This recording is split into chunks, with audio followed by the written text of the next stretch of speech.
Okay, wasn't expecting a subscription bomb right out of the gate, but thank you so much for that, Loki. No problem, no problem. I just want to keep the ads at bay. Got to keep everything in real time, or as real time as I can make it. I see. I really need to figure out. I need to figure out my second camera setup for the guest for future purposes. Obviously, I need to get that figured out. But don't we look fabulous today, my fellow Poké nerds? Slay.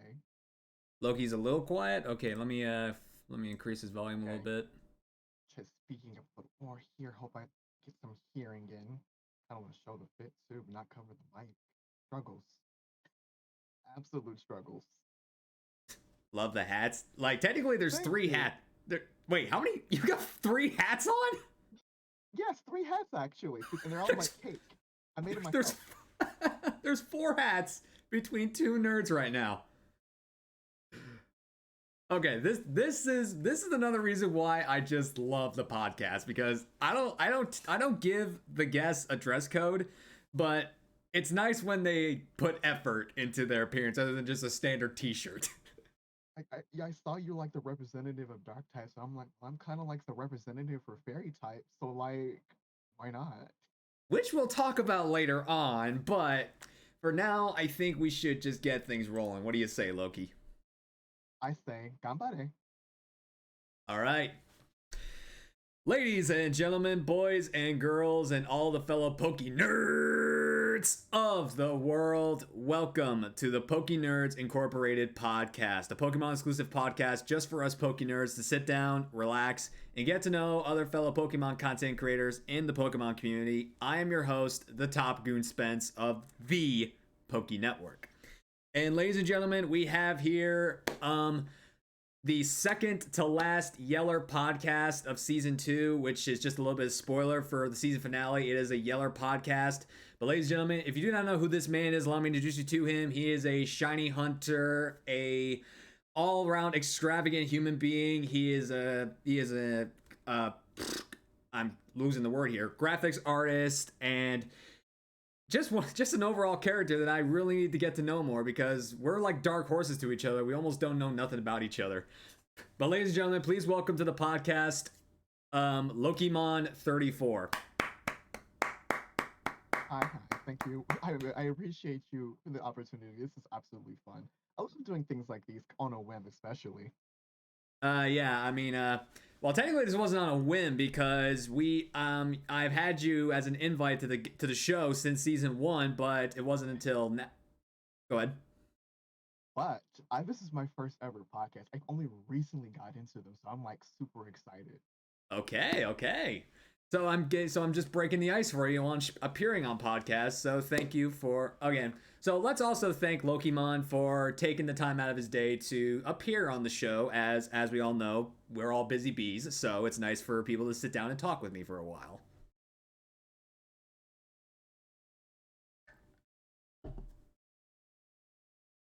I think this is where you say you're welcome. Oh, sorry. You're welcome. I I complete like it went in one ear and then my brain's like, huh, yeah, Okay. All right, Loki. All that right, happens Loki. from time to time. All right, okay, Loki. But yes, as I said, everybody, this is yet another Yeller podcast for season 2. We are both loud and proud members of the Team Yell stream team. Actually, you're an OG member of Team Yell, aren't you? I was in like the second round draft. Or wait, or were I, you? Or wait, or did you come in the same time I did? I we might have joined around the same time. I know. I recently heard about the team through Andrew, and that's when this whole world. I'm like, wait, because I'm still like kind of new. I like to say to like the Pokemon Twitch community, especially. And then when I was like, wait, there are stream teams dedicated to just purely Pokemon. Excuse me. I was like, oh my goodness gracious. Sound kind Is of there? muffled. Oh no. You sound. Yeah, you sound your little. You're sound. They sound like they say you sound a little muffled. I barely hear because I think it's just the way my headphones are. But It's okay, it's leveling. leveling. Okay. Okay, I turned them up on my audio mixer. Okay, so let me try to do something on my end. Maybe I can fix that as well. Make this a Yeah, team effort, right, Howie? indeed. Okay, gonna make us a little louder. How are we now? We feeling good? Feeling great? Grand potatoes? I think we should be good now. I think any muffling is probably like background noise from the costume, I guess, because you're pretty fluffy. Oh yeah, very, very fluffy. That is true. The sound bounces around a lot too. Yeah. But yeah, I actually don't know what wave I joined in. It was one of those things where it's like, sure, why not? And then I went for it. I think you were in the second wave because me, Hyperion, and Politoed were put in the team before like the second round draft pick. I think so. That makes sense. That makes perfect sense. And I'm still like I'm bad at this. I'm like if there's new members going in, I'm still learning about members that are existing because like I Yeah, like to do things like organically. I'm still trying to learn more about the members that got introduced in the third round draft. Some of them are getting want to get involved in the podcast, but then there's some that don't. So I'm just trying to even things out. You know, I understand. Drag It's a Draws are lot of saying people to go through. Dragonmire Draws saying they love your outfit. Oh, thank you, Drag. And again, and also, yeah, welcome chat to the podcast. Hope everyone's having an amazing Sunday. But outfits aside, I mean, yes, I look like the traditional guy right here, with everything going on in between. But here I am, just here. There's Loki over here, just outclassing me in his outfit. What's out, class? Just different with a different brand. I love you got that sleek. It goes really well with what you've got going on. It's like true to the brand. It's like you don't have to don't diminish it because it's its own greatness. Indeed. Because like one hand, I might you can will get away with it in any setting possible. I on the other hand, I look like I am a mascot for McDonald's play place sometimes. But like, yeah, your outfit's great. Hype yourself up. I appreciate it. I appreciate that, Loki. But yeah, guys, if you're not following Lokemon, please drop the follow in that chat. Go to the guest link and just follow him. Please, please, please, please, please. Help him get to 1,000 followers, guys. He's getting close. With that suit, I'm more thinking of Commander Gore or Sergeant as some strange journey surprise. But okay, well, I'm like losing my footing here. I don't know what he's talking about. I don't know much about that. That's my boy Ryu. All right, well, what's up? I'm just reading the message. Oh, yeah. Okay, well, off the topic of our outfits, why don't we just get down to the bare basics of the talking points? So, Loki, I don't know how many episodes of the podcast you have seen, but the first thing I like to guests to do is to give yourself a basic introduction, formally introduce yourself, explain what types of content you create, and like a retrospective of your Twitch journey, like when you started compared to where you are now. So, just you have the floor. So, hit us with what you got. Ooh. Oh, turn that off. I've actually been binging your podcast, actually. I said, oh, wait, that's happening. Let me do a speedrun. So I did a nice little deep dive to get myself real acquainted with the space, of course. But Okay. my Twitch streaming journey actually started running the time of like ending college. I wasn't even a Pokemon streamer. I was just I was graduating in college with a game design degree, and I was just a run of the mill like, oh, streaming sounds fun. I thought of it as like, just like a cool little space for like me and my friends to hang out with. But then I started realizing that like the spaces got different and got larger. And so it came with like a lot of different energy. Some it's okay, some didn't quite vibe with. And that's when I started digging into Pokemon streaming. It's something that's always been near and dear to my heart is Pokemon in general. And I started out with Pokemon Snap, then eventually got engaged. It's like it took a whole entire year for me to flip my content around from just traditional variety to Pokemon content creating. And with that came such a healthy, wholesome, and loving community. And I'm happy to stay. I took off primarily because I do fake mon art and I'm working on a couple personal projects inspired by Pokemon. And I'm also involved with the artist community of Pokemon as well. And that's usually I use my Twitter to blow up my Twitch streams. It's like I'm a well better artist than I am a streamer. I will say that. And maybe game designer will figure that out along the line. We'll see what happens. But and that's where it started. I started out with Pokemon Snap because I'm like, oh, that's a cute little game. I definitely can work with that. And then I was like, wait, I can do so much more. And then there are times when like I would get so absorbed into a stream, not realizing that 12 hours have passed, and I'm just having the most wonderful time of my life. Like I'm still kind of new to the shiny hunting community, and that's when the whole thing with Team Yo came in. Because I first started shiny hunting on the side. It was one of those personal things that like I was always in my own bubble. I never realized how impactful it is for people, and then seeing the entire Team Yo community and how they react to it has really like opened up a whole new world for me.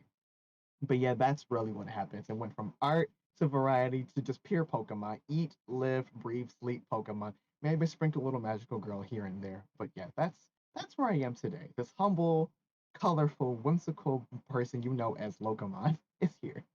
My name actually, the reason why I chose Lokemon is No, no, no, no. That's a separate talking point. okay. Okay. We'll discuss what the behind your username here after I give myself my introduction. Okay. Okay. Sorry. You're good. You're good. You're good. But yeah, I do got a few questions about your name. But everybody from Loki's side of the world who doesn't know me, allow me to formally introduce myself. My name is Spence. This is the Poké Network. Yes, I like to put the emphasis on the. I am a variety Pokemon streamer as I stream all types of Pokemon content. I stream shiny hunting, I do challenge runs, I do Nuzlocke races, I do playthroughs. Once I find a decent Soul Link partner, I'm gonna start doing Soul Links, but that's probably for next year. I don't dive into Pokemon Go. I don't dive into Pokemon Sleep because those are like the mobile games. I don't do mobile games.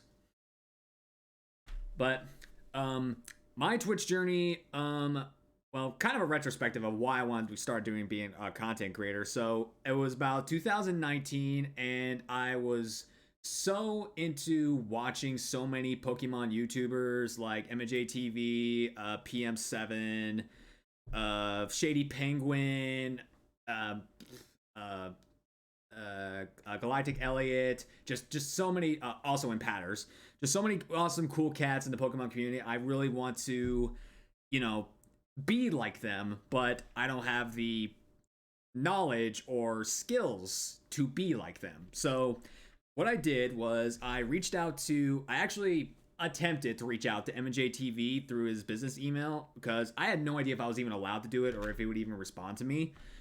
Just asking for some advice on how to get started and everything. But to my shock and proving that PokeTubers are very modest people, he replied to me. He replied to me and gave me some advice, and I just stuck with it. But I didn't actually start my Twitch journey until 2000, the year we shall not name. But I didn't get it started till then because I didn't have the money to invest into my starter setup. So what I did was I took the incentive and poured pretty much all of that into my first setup, which was my current PC, but has since been upgraded. Now rinky-dink one monitor setup with a absolutely crappy camera.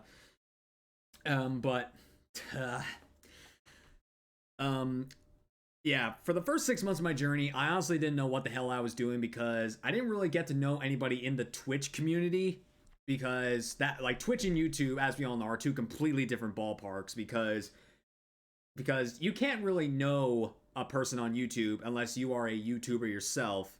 But I'm just going here completely blind as a brand new Twitch streamer without knowing anybody. I was like a complete shot in the dark. But after I met Power Punch Plays, the pilot guest, and I learned a little bit from him, I started to learn more about the Twitch game. And I will say that my real Twitch journey started in January 2021, because that's when I finally got affiliated after 6 months of just sitting here, just streaming my butt off without knowing what to do. So once that got off the road, I got affiliated, then everything just took off from there.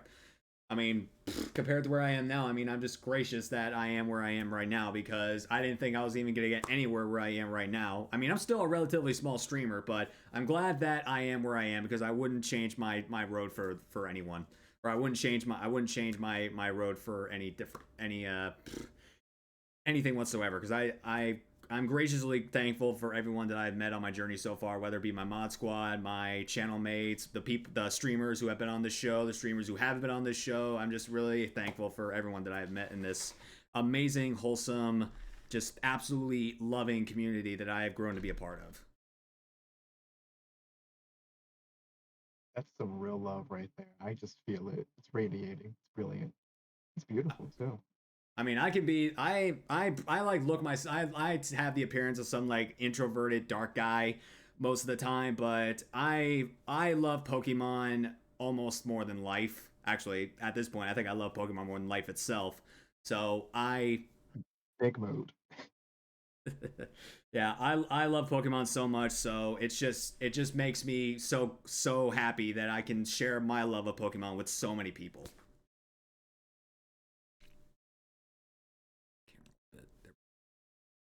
All right. Off with the all right, so outside of the lovey-dovey stuff, but all right, so next is the origin of our username. So first off, first question, where did Lokemon 34 come from? And second, why when we're talking about your name normally do we just call you Lokemon and leave out the 34? So have you ever thought about getting rid of the 34 on the official YouTube, on the official Twitch platform, or what's the story behind that? Okay, so whoever Lokemon is on Twitch, this is a call out because you're holding my name hostage. I know you are, because every time I check and I know you're not active, Twitch won't give me the name. Like I really been trying to shit 34 for so long. Because my name, it started out as Limitable Odin 34. It was a random Xbox Twitch username that was given to me. And it was before I was focused on Pokemon. And well, okay, I've been using this name for many years now. Might as well just keep using it. It just seemed to stick. But then I have a friend in China, and we used to exchange art back and forth. And I've been mentioning about going to streaming. And he's like, why not change it to Lokemon, mixing Pokemon and Limitable Odin? I was like, so genius. And that was my name. And eventually I was like, okay. As I got more, I think it was more like me was like almost like a rite of passage for myself. It was me trying to like, do I'm in here? Do I fit in? Am I really like that Pokemon person? And it's like when I grew more into myself as a Pokemon content creator, I was okay, it's time to shed the 34. And then Twitch said, no, you can't. And so like in other platforms, I think I have started like trying to shed it. But whenever Twitch like sets it free, then I'll get it. Still waiting. Cries. Hashtag Lokemon34 for partners. We can change his username. Like, please stop holding it hostage. All I Hey, want. if it makes you feel any better, if it makes you feel any better, my name is also kind of held hostage. But I'll explain that in a sec. Yeah, hashtag free Lokemon. Free Lokemon. Let him have his username like that. Come on, Twitch. Have you ever tried like trying to like acknowledge Twitch on this account is not inactive, so please just let me claim the username as the account hasn't been active for a while? I I in their policy, they don't seem to be so lenient when it comes. They're not really. They don't care. They don't care as much as they Okay. say they Okay. should. They Okay, don't fair do the enough. backward cleaning. Okay, okay, fair enough. Fair enough.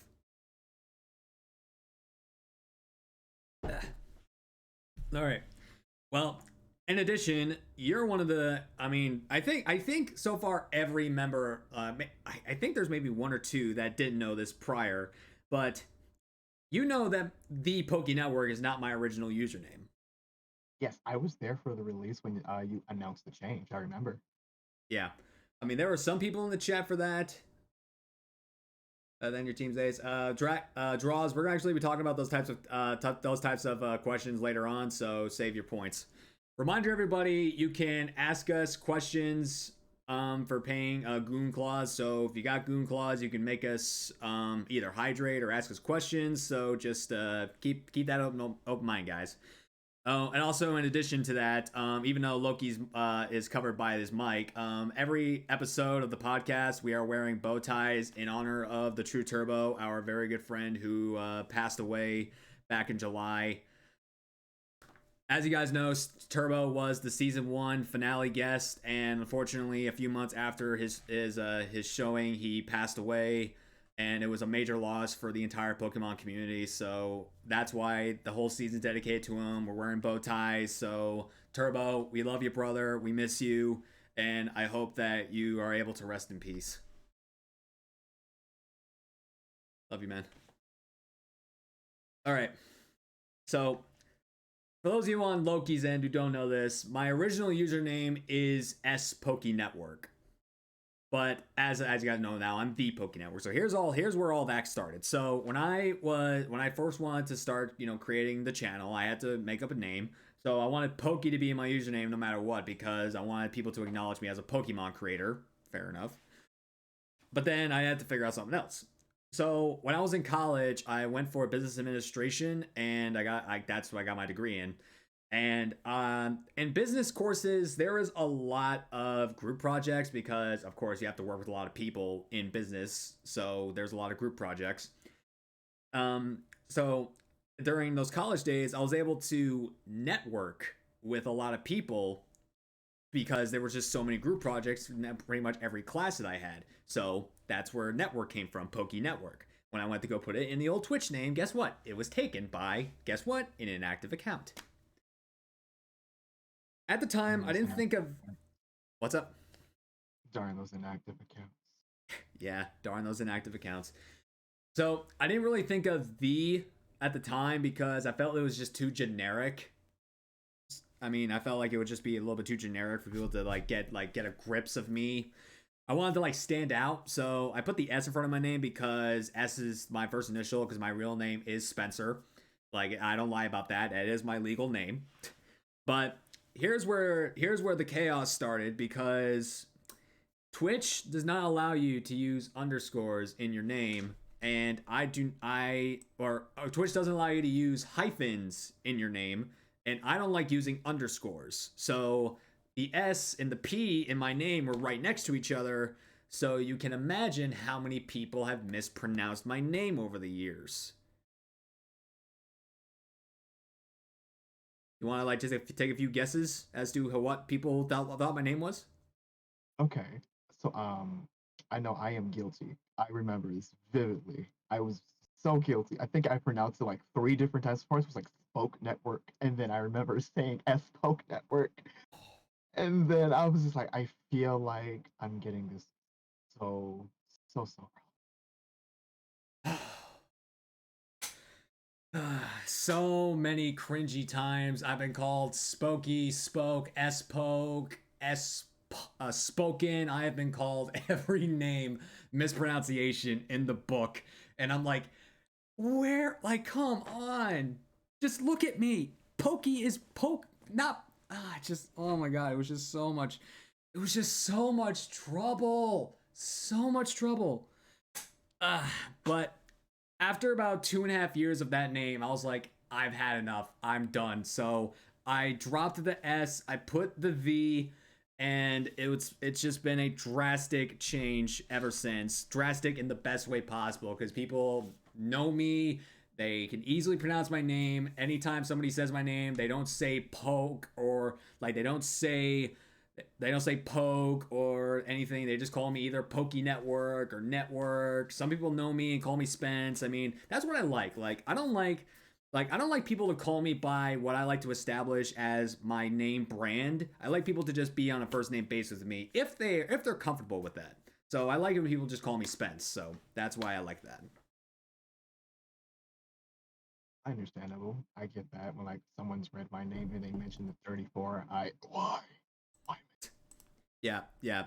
I mean, I mentioned the 34 at the beginning because it's just part of your username, but I know I call you Loki or Lokemon. I almost never call you Lokemon 34. I had one person call me that. It was the worst experience of my life. I said, why? Well, you can imagine how much I've cringed over the years when people mispronounce my name. That's the moment I understood. I connected those dots. Like, oh, so that's how that feels. Ugh, Yeah, you're a strong soldier. Strong. I'm not strong. I'm a stubborn, resilient bastard. All right. So now let's actually get into what makes Mr. Loki the pokeNerd that he is. So Loki, what on God's green earth is your favorite Pokemon and why? My oh. So people know from like my community, they understand is one thing for me is that my capacity for love for Pokemon is boundless. But it's also, I guess, the proper term is of blinding. So I don't have a favorite type of Pokemon. Favorite Pokemon.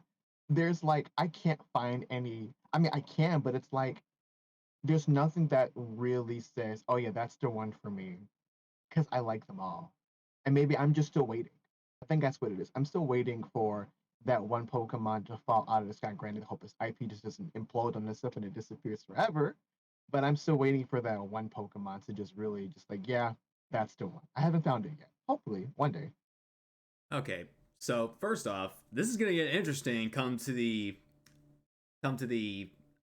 other side of love for this stream, but on secondly, so let's say if you had a choice, if you could pick three Pokemon off the top of your head that you say like, ooh, they're super cool and I've used them before, or like just what are three Pokemon you just have very fond memories of?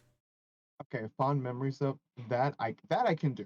So I remember when fairy types were first introduced, and then I saw Nymphia or Sylveon, and I was like, oh yeah, fairy types right here in my heart and my soul. That's like my only mission. I didn't care about beating the game. It was I need that fairy type. I need all the fairies. That's right there. But I think prior to getting fairy types, aside from Sylveon, I think Togekiss. Togekiss was a pretty big staple in my team, and I think it was Omega Ruby, Alpha Sapphire, and a couple of the gens. When I think it was the anime that really like made Togekiss speak out to me, and just coincidentally, it turned out to be really good competitively. And so it's prancing around, dancing with Serene Grace. I'm doing my best, and we're just having a good time. And a third Pokemon, and I think this might surprise like a couple people, but a Pokemon like I think I was like really fond of when this goes way back. I think the first Pokemon that I had an attachment for was Pichu. It was Pichu because I remember having cereal as a kid. So it was very small, but they had I think it was one of the last remaining boxes when I think a Pokemon movie introduced. There was this marshmallow cereal, and I don't know what movie it was attached to. It was like bits and pieces in my memory, but it came with a Pichu toy, and I love that toy to my heart and soul. It went everywhere with me. It sat in my pocket, but that was one of the things where it's like, oh my god, yes, yes. And then I remember losing it, and then years later, it like resurfaced in my brain, and I went to- toy box diving just to find that particular toy. And so, like, yeah, so Pichu was the very first, I think. All right, I see. Well, Pichu got introduced in the short, linked with the Pokemon 2000 movies, so that might have been the cereal. Or like I don't know if there was I genuinely don't know if there's like a Pokemon 2000 Disney cereal, so I might have, that might be something I I have to look up. I did have it on tape. I do remember. I did remember having Pokemon 2000, and the cereal was like a purple box. I wish I kept the box, and then how like immaculate a design it is. Hmm. I'll have to look into that. I didn't know there was like a Pokemon marshmallow cereal. I'll have to look into that. Well, I'm not as like don't get me wrong, I love Pokemon with everything, but my heart's not that open to every Pokemon. But one Pokemon that has my heart and soul is Obstagoon for a variety of reasons. So, Obstagoon, when it was first introduced, it basically jumped into my top 10 instantly based on looks alone because this thing just looked so badass. And I'm a huge fan of rock and roll, so if having it themed after Gene Simmons, I mean, it was just like piece of resistance, like top of the cake, like just amazing Pokemon right there. But then like I knew when I saw this thing, it was gonna be on my first team of whichever game Sword and Shield I decided to play first. I did play Sword first, so I put Obstagoon on my first Sword team, and oh my god, this thing is a monster. Like, it doesn't matter how you set it up. I mean, I prefer personally a gut set with a flame war, facade, obstruct, brick break, and throat chop. But you can also do a reckless set with like double edge, submission, jeez, I don't know. Yeah, double edge submission. You can also put I don't know what dark type move requires recoil, but just a recoil set with obstruct. I mean, it's such an amazing, versatile, strong Pokemon. Um, it's such a beast. It's just a beast. It will break through everything if set up properly. But then once I wanted to start branding the channel, I wanted to choose a Pokemon mascot, and I thought about Darkrai because Darkrai at the time was my favorite Pokemon. But Patters was kind of like co-using Darkrai as a mascot for a while, so I didn't want to like feel like I was copying him. So I chose Obstagoon because no one else was using it, and since Obstagoon became the brand of the channel, that's when it became my favorite Pokemon. So Obstagoon's here to stay. I mean, my community's called the Goon Squad. I got so many Obstagoon emotes. It's like, yeah, Obstagoon's here to stay. And it's such an expressive Pokemon, so I love it. Honestly, it's just it's iconic. It's a really iconic evolution. Yeah, I know. Just like starts just going off here and just going. It's It's so much personality. It's fun. I mean, its shiny is also super flamboyant. Which is I love. It reminds me of toothpaste, and I love it so much. It's like, yeah. I know. Everyone says it looks like toothpaste. This doesn't look like toothpaste. I mean, Linoon looks exactly like toothpaste, but this is not toothpaste. This is a red, white, and blue demon. I think it was genius though that they incorporated the main game's colors into the shiny like that. So like that's a staple. There was heart put into that shiny. I know. There are shinies that were hearts not put into it, but that's a talking point for later.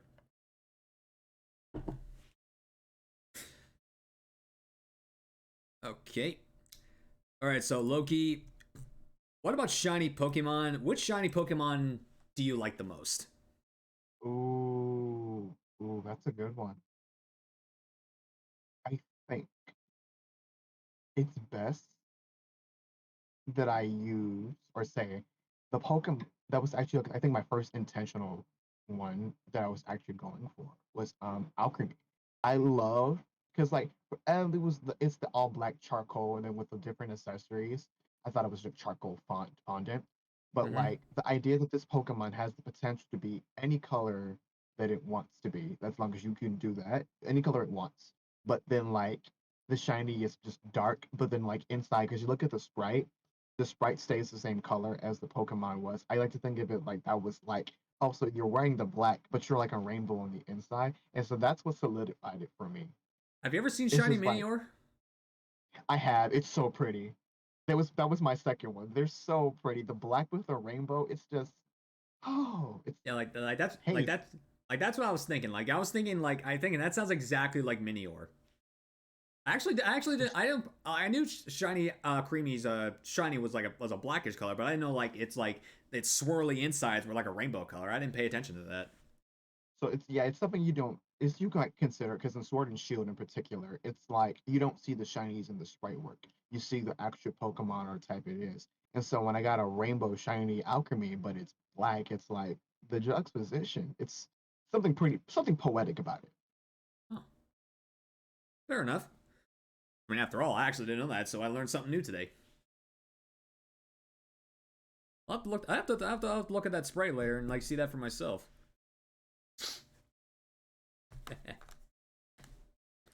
eh, but me per se, my favorite color schemes are obviously blacks, grays, reds, and I actually like blue. So there is one Pokemon that incorporates all four of those colors together, and that is my boy, Shiny Greninja. Ooh, that's a good one. Yep, Shiny Greninja. My favorite shiny of all time. And fun fact, this thing nearly made me choke. Or should I say, its baby form made me choke. Excuse me? Exclamation point Froki in the chat for those who want to see that. It's ironic that I'm shiny hunting for a water type, and that's exactly what I choked on. Oh, oh no. Yeah, I showed off that clip I believe last week on the show. So Yeah, if you guys want to see that clip, just yeah, it's right there in the chat if you guys ever want to see that. But yeah, if Shiny Greninja was not as epic as it is, my favorite shiny to this day would still be Rayquaza because I'm a Gen 3 baby and I can't resist that black dragon. I love like black shinies to death, and Rayquaza has been a big part of my heart ever since. It's so good. You'll like the new anime. I hear it's a focal for it. Yeah, there's a shiny Rayquaza in the anime. I'm not like I've kind of like dropped out of the anime scene for a while. Like I watched a little bit of Journeys, but I didn't watch the entire scope of it. I'm liking Horizon so far. I think it's really a nice jump, and I think everyone should take a look at it. I mean, like I've seen a little bit of the dub on like Twitch and whatnot. I've seen a little bit of the sub, but I haven't watched like a full episode yet. I'll definitely try to take a look at it when I can. But yeah, Shiny Greninja, my favorite shiny of all time. Good Alrighty one. now. All right, so we pretty much already touched base on this and what you look like. So explain to us why fairy is your favorite type. Why fairy is my favorite type? Okay, picture this. Forgets the year. I don't know. Remember the year. All I remember is the moment. I was really young. Time conception, non-existent. But for a time, I was always like hopping from like Pokemon type to Pokemon. Stuff. Oh, I like that one. Oh, I like that one. I like that one. But the moment fairy types were first introduced, I was like, pause. Wait. It was like something had opened up in my brain. I was like, that's for me. I don't often say that about a lot of things, especially when it comes to Pokemon specifically. But like that's one of the things that really struck me because I remember like I'm a big Magical Girl fan, and so it felt right into my nature that I was like, yes, finally a Pokemon type that I feel like fits a certain demographic of just me. I like light, I like cute. It's like well, normal types were always like that, but it just didn't feel right.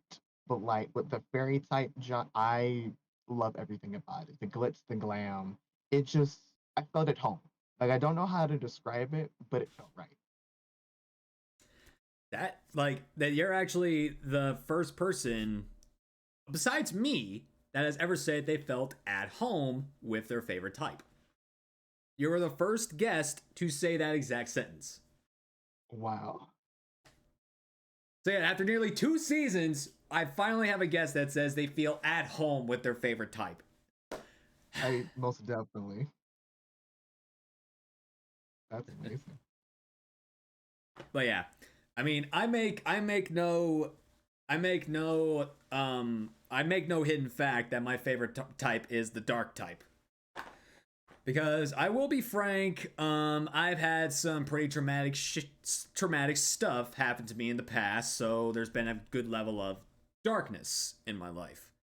So I feel at home with dark type Pokemon because they've been given a bad rep, but they still are some of the most amazing creatures in the Pokemon world.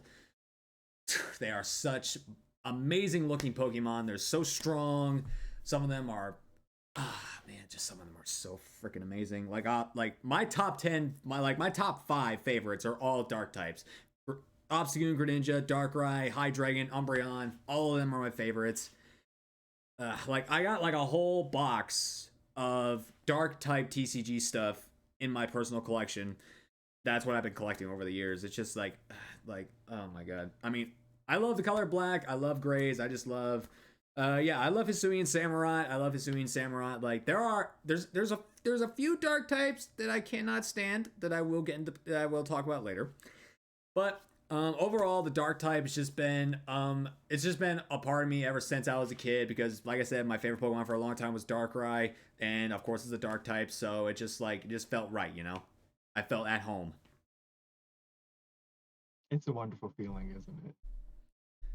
Yeah, like it's a wonderful feeling where you can like embrace the essence of your favorite type. I mean, if all honesty, if the character was still around, I probably would have jumped into my Dark King Zeo aesthetic because you're all fancied up right over there.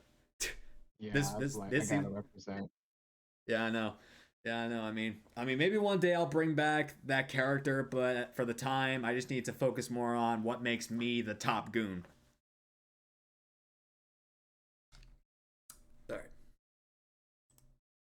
All right, so Loki, out of all the Pokemon games you've ever played, which one would you say is your favorite? This can include both the main series and the spin-off games. If you have to say a main series and a spin-off game, you can. So hit me. Hit me. What's your favorite? Okay, so I'm gonna cheat. I'm gonna do the main series and the non-canon because I feel like it's important to mention this one. And there's a reason why I'm gonna mention the second one in a bit. But for my main series game, I'm gonna have to say Black and White, Black and White. That series, that era right there, honestly, it's goated. Yes, It's like the yes, yes, most yes. memorable period of like my life when it came to Pokemon. It's like when they even this from the sprite style where they changed the game. And it's sad that they didn't like stick with it longer before jumping to 3D when they were like fully ready, my personal opinion. Because I felt like y'all have introduced a whole new world of like sprite work and storytelling and music. Like everything about it just felt right. Everything fell into place. It's like Pokemon really, really just showed itself for me. Now, what I consider like my favorite non-mainstream, it's the Pokemon Masters EX because that game kind of like puts a lot of other of the current Pokemon games to shame because of like the design and the care for the characters. It's like they're pushing boundaries that I think kind of like makes them kind of embarrassing because in the main series because if they're putting all this effort in this little mobile game. What's stopping the main series from trying to get together? Honestly, Shots fired at the main series. Bam, bam, bam, bam, bam. I've actually. Oh, I think I've only a few times on the show so far heard somebody just say shots fired like that at the main series because of a spin-off or a mobile game.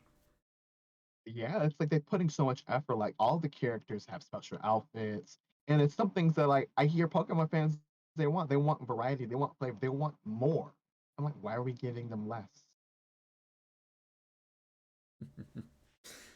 uh, yeah, they definitely gave us less in SV when they didn't allow us to like wear costumes outside of our flippin' school uniforms. I just think the school uniforms was such a lazy approach, especially because they don't have anybody on the teams that seems to understand fashion and color. Because it's kind of uh trying to accessorize an outfit is hard in that game. I mean, I made the perfect outfit in my for my sword copy because I got myself like a bomb ass leather jacket. I got a pantsuit, and my hair's slicked back in white, and I have like the Gets This eyepiece on there. It's like it's so good. That that Sword and Shield did a good job. They did. Yeah, Sword and Shield did an amazing job with character customization. They did a really good job. I mean, Sword and Shield isn't my favorite, but it does hold a special place in my heart because that's where I got my start on Twitch, so I owe a lot to Sword and Shield. Heck, to this day and forever, my logo is the Sword and Shield font, and it'll stay that way from now until forever. That's sick. That is so sick. I love that. Yeah, so that's a little homage to dedicate that to my game that got me started. But when I talk about my favorite Pokemon game, I can't select one game. I have to give three games from three different types of game perspectives: the storyline of the game, the Pokédex of the game, and the overall experience of the game.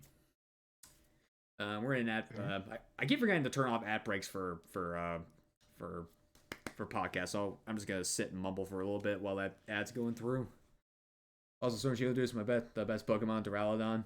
I um, are you excited for our Chaladon in the upcoming DLC?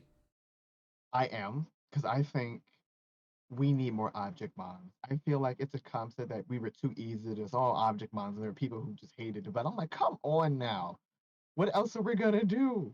We're running out of animals here. I mean, there Would you are want there are there are some object Pokemon that shouldn't exist, but people like I think it was Reversal that made it go viral. The fact that it looks like a stapler removal or a staple remover. I thought that was hilarious. Like I, honestly. it's supposed to be a bridge, but they made it look like a staple remover. I mean, who's to say the first bridge wasn't based off a stapler? Like, you never know what inspired the design. Someone's probably looking at like, looking at a durable and said, "I have a stapler remover." Like, wait, we can do something with this. What came first, the stapler or the bridge? What came first? That's a good question. I don't know. When was the first bridge invented, and when was the stapler invented? Actually, I'm pretty sure a bridge came first because there were people um, crossing gaps longer than people were stapling pieces of paper together. I mean, if we're talking, I mean, technically, if you like rope it back to like, let's say like rope, because then like the modern bridge versus the modern stapler versus maybe there was a prehistoric stapler. Oh my god. Okay, yeah, it should be over. All right, so my favorite Pokemon game based on the storyline is Black 2, White 2, or like just the Gen 5 games in general. I love the Generation 5 games. They have the best written storyline of the main series Pokemon games. Um, I'm not gonna hold any shame to the spin-off games because they all have excellent because they have some have excellent stories. But main series wise, Gen 5 to this day still holds the best written storyline of any main series game. I hold a special. I'm a little biased for Black 2 White 2 because Hugh, in my opinion, is the best rival in all of Pokemon because he is also the best written because he's not in this game for any reason other than wanting to completely kick the living crap out of Team Plasma to get his baby sister's kitten back. That's all he wants. And he keeps That's fighting correct. us to test our strength to make sure that we won't be a hindrance to his cause. That's good. I think that's what makes like a good rival. It's like a focus what they have instead of yelling at me constantly to battle me for no particular reason whatsoever. Pairing off. Exactly. But in terms of the Pokédex of the game, Platinum holds a special place in my heart because there is a lot of Generation 4 Pokemon that I absolutely adore. And they're all found within the Platinum decks. And just making a Gen 4 team facing Cynthia is just like, it's just so memorable and so amazing. I mean, heck, my Dark Lock team, I mean, I was able to beat Cynthia at the very end with um, a Honchkrow taking out her Rose Raid, and thank God, my Weasel was able to. I mean, my Weavile was able to outspeed her Garchomp because if it didn't outspeed, I would have been in trouble. Ooh, close call. I know, but also, in terms of the overall experience of a Pokemon game, I mean, I'm sounding like a dime a dozen here, but I have to give it the Heart Gold and Soul Silver because that was my very first experience with Generation 2 because I never played Gold, Silver, or Crystal. I never played the Gen 2 games, so that was my first experience with Gen 2. And it was such a really cool experience with this remake. I mean, it's still the best remake of all, it's best remake in the Pokemon series. But Pokemon following you, the Pokeathlon, just all the Gen 2 aspects just all piled into one. Finally making Feraligatr um liable because they can finally utilize physical water moves. Finally making it liable. Just but the physical special split just brought so much to the game and it was just an amazing experience overall. But if I have to also include a spin-off game, I gotta give it to XD Gale of Darkness because I played it on stream and I fell in love with the game and it made me laugh so much. I mean, it was such an amazing game. XD was great, honestly. Good memories too. Such a fun game. I know. I mean, I still haven't played Coliseum because I've heard that if people play XD after they play Coliseum before they play Coliseum, Coliseum feels like dirt to them. So I'm kind of like weaving away from playing Coliseum. Understandable. I mean, also you can't deny me this that they did a lot of Pokemon dirty with their animations, especially Electrode. Electrode does not have eyeballs, yet its fainting Oh, animation has eyeballs literally popping out of its head. that's I love when they push the bill for the animations. I will say it gets real funny. Like I don't know which game it was, but I remember Honchkrow when it faints, but it like flicks his little hat that somehow attached to his head, but still movable. It's like Milady, and then it passes out. That forever will stick with me. Okay, okay. All right. So here's where I'm going to test you, Loki, because You seem full of love, but do you have any hate in your soul? Because now we're on to the Pokemon topics. Well, the topics in this category that don't involve love at all. So, Loki, is there a Pokemon that you genuinely don't like? Honestly, honestly, no. And I think about this, and I thought about this like long and hard. I used to like lay wide awake at night thinking about this sometimes too. Sometimes a whole month considering your kind of question. It's like, is there anyone that just don't like? And I think about like, I used to have phases with like different Pokemon. I imagine myself either in a contest position or a trainer as a kid. And it's like, oh wait, I remember this Pokemon. My time with that Pokemon. My time with that Pokemon. This never actually happened, but my imagination was endless. And so it's one of those things where it's like, I think I don't have a capacity to hate Pokemon. Do I wish that some of them were probably a lot better? Do I wish some designs can be pushed a little further? Yes, but I don't have the capacity to dislike any Pokemon, honestly. I've learned that about myself. And it's like, I'm okay with that. I'll just be everyone's Pokemon.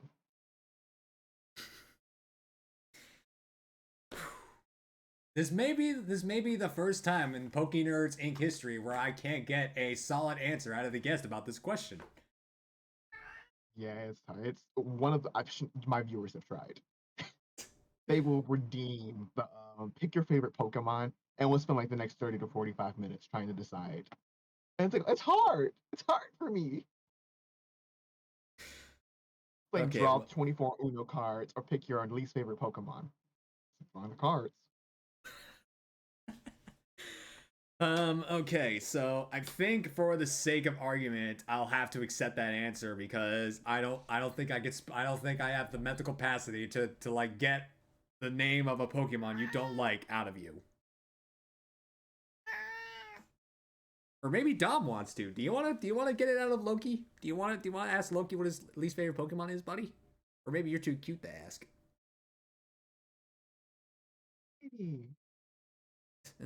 Yeah.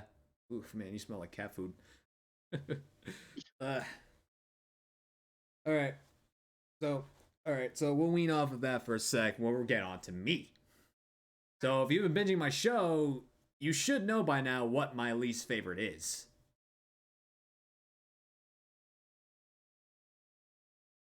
I actually forgot it. I remember I recently like watched an episode like another couple days ago, but then I completely forgot. But I do remember it was a dark type. Yes, it is a dark type. You're close. You're close, draws, but it's not Purloin. It's a Lowland Wait, Persian. it was a Lowland Persian. I remember because you hated. I remember this. It's a Lowland Persian. I The hate face. that cat with every fiber of my being. Not this kitty. Why? A Lowland Persian to me is the single most disgusting looking design of any Pokemon that ever existed. It is a damn shame that that Pokemon is a dark type. It is a damn shame. It disgraces every dark type in existence. And that is saying a lot because there is a dark type that is yet another Alola variant that is based off of human waste product. So you can imagine my feelings. But Oh yeah. that's not all. The biggest slap in the face to me as a dark type master is before Piers and Marnie were a thing, the closest thing we ever had to a dark type gym leader, not Elite Four member, gym leader, was Nanu, the kahuna of Ula Ula Island. And now, I understand. I understand fully that there is a very, very small amount of dark types, native dark types, to Alola. Fun fact, the only two, and I repeat, two brand new Generation 7 dark types that were not Alola variants were Incineroar and Guzzlord. So obviously, he can't have either of those as his ace. So he has to use an Alola Pokemon. And to be frank, if he had just used an Alolan Muck, it would have made the battle a lot harder. But instead, they gave him That stupid cat. That cat does not match his personality in any shape or form. It was such a slap in the face to me. I closed my Switch. I closed my DS and I walked away. And I did not touch the game for a good I didn't touch the game for at least a day. I just left it there because I was so pissed. I was this close to chucking it against the wall. But now I just say I want to punt that cat to the sun because I hate it so much. Wow. Like, you have the endless love of all Pokemon. I have the endless hate for that creature. And the icing on the cake. My boy Strix the Lion, who isn't here at the moment, made me shiny hunt the Alola Meowth for said cat. But joke was on him because he paid 100,000 channel points to make me suffer for 4 hours because I got the thing in 192 eggs. Ooh, damn. Seems like it was like purgatory. Get the Masuda method. Ooh. Hey, dude, I am the Masuda King of Sword and Shield. I get shinies like that in Masuda method. Just like that. I could. You're better than me. I could not Masuda the eggs. I'll be there forever. Is it over? Please. Yeah, Masuda is very gracious to me. I will say that. Only in Sword and Shield, though. Any other game, it's ass. It is ass. Yeah, any other game, it's ass. But yeah, that's my least favorite Pokemon. That's my least favorite Pokemon right there.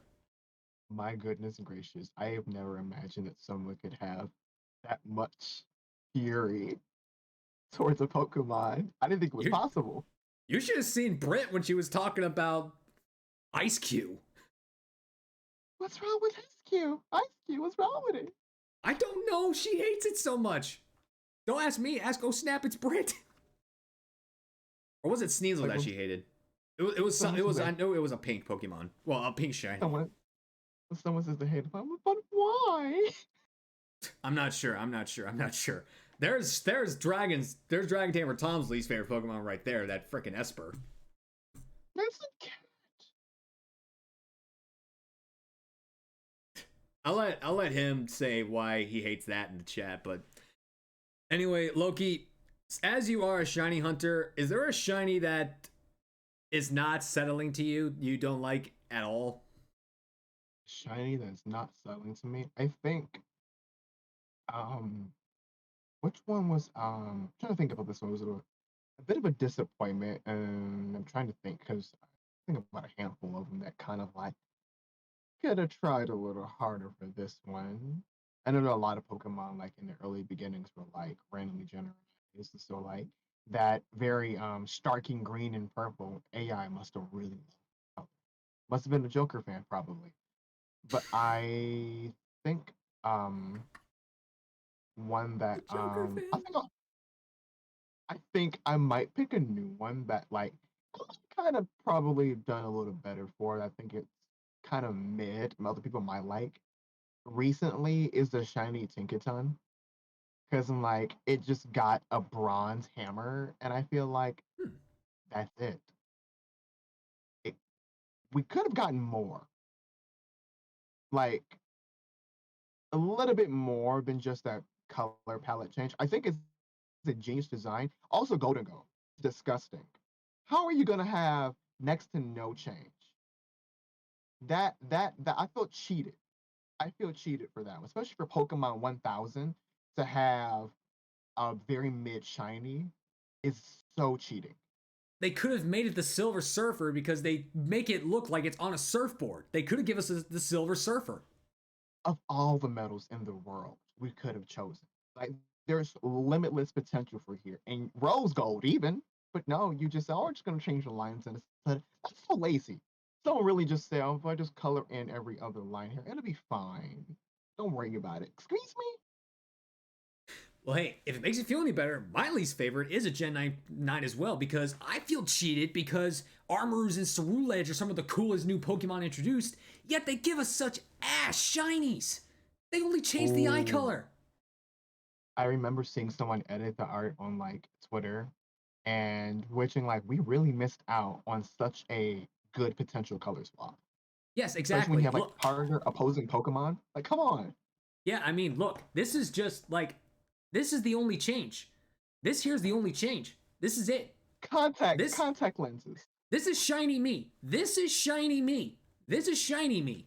This is regular me. Shiny, regular, shiny, regular, shiny, regular. There's no difference. It's just the Lit- eyes. It changed contact lenses. That was it. it, it pissed me off so much. It pissed me off so much.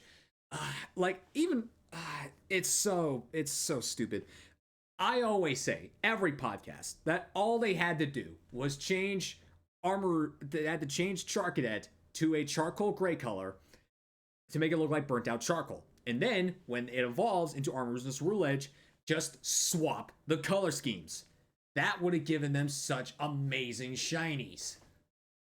I wonder what the original designers were thinking about when they made those shinies. Like, was it a last minute? Just I want just this right here. Like, I want to know what was in the Any mindset when they made these shinies.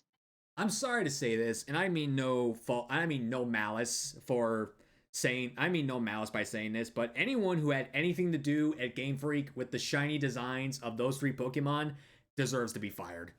No offense. Prison, prison, Not in, okay. prison. Prison's a little too far. Losing their job is enough.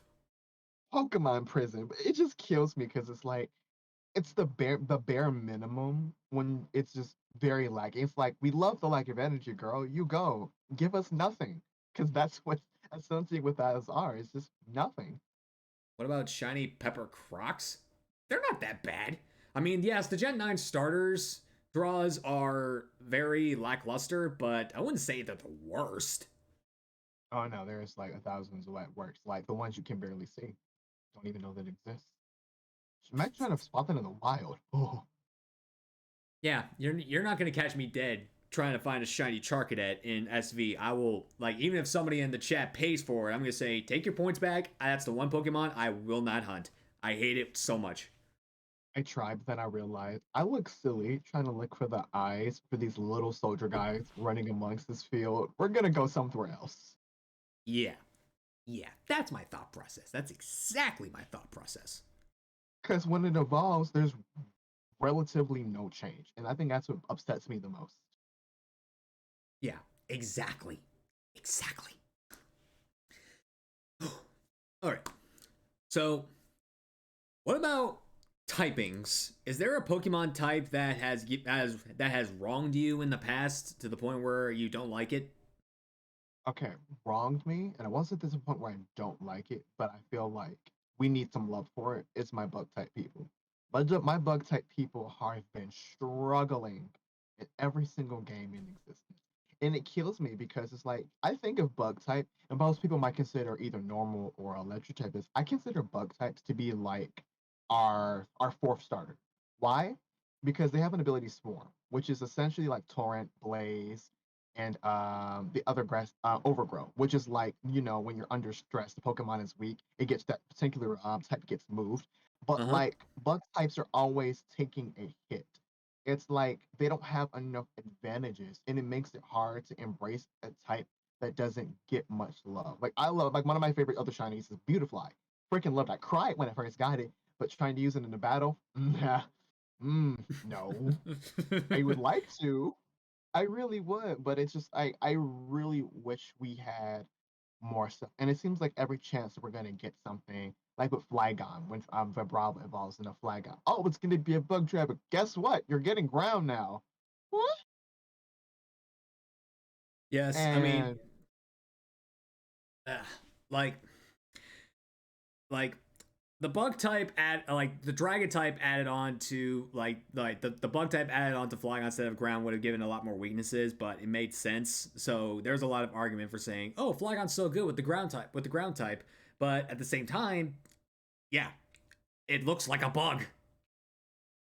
it's very insect-like, and I think about like Yamega. Yamega had a good opportunity to be our bug dragon. It screams dragon. I'm like, come on, give me the bug dragon, but no. But yeah, I said like I love bug type Pokemon. I love all Pokemon, but this bug type Pokemon, I feel like, and this is probably due to Game Freak's inability to like try to balance things a little better. But I like give them something, give them crumbs. They're starving back here. Well, if I'm gonna be frank, they have definitely shown a lot more love to the bug type. Oh, we have a hydrate. Hydrate, you nerds. Um, ever since Generation 7, they have definitely gave us some absolutely amazing bug type Pokemon. To this day, Vikavolt is in my top 10 favorite Pokemon. I use both Orbeetle and Scentiscorch in my playthroughs of Sword and Shield, so I had a bug type on there. So I have ever since Gen 7, I have at least used a bug type at least once in my playthrough teams. I don't know if I use one for Scarlet. I don't think I used one for Scarlet and Violet though, but I have gained newfound respect for bug types since Vikavolt was a thing. I agree. They have been getting better. I did use my first run through Violet. I did use low kicks because I was really fascinated about the whole Sentai bug. That was a big thing for me. I say, what Common Rider, a Locust, Common Rider X, which was fantastic. Or Zero. It's Zero. Amazing. Fun fact. I have such love for Vikavolt that it kind of like, well, I would say the shiny gods graced me because I did a thunder only, I did an electric only, electric only Nuzlocke in Shield one time, and man, it was such a crazy story. So it was the very first like episode of the series. Oh, were you about to say something? Okay, never mind.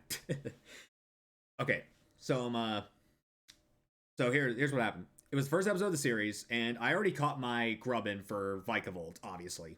So the very first den I run into in the wild area has a Grubbin in it, and I laughed at it, and I'm like, huh, maybe I should do this. Then I was like, nah, I'll come back for it later. I didn't go back for it later on stream. I came back for it later off. I should have gone for it on, because that Grubbin in that den was shiny. Arceus has blessed you.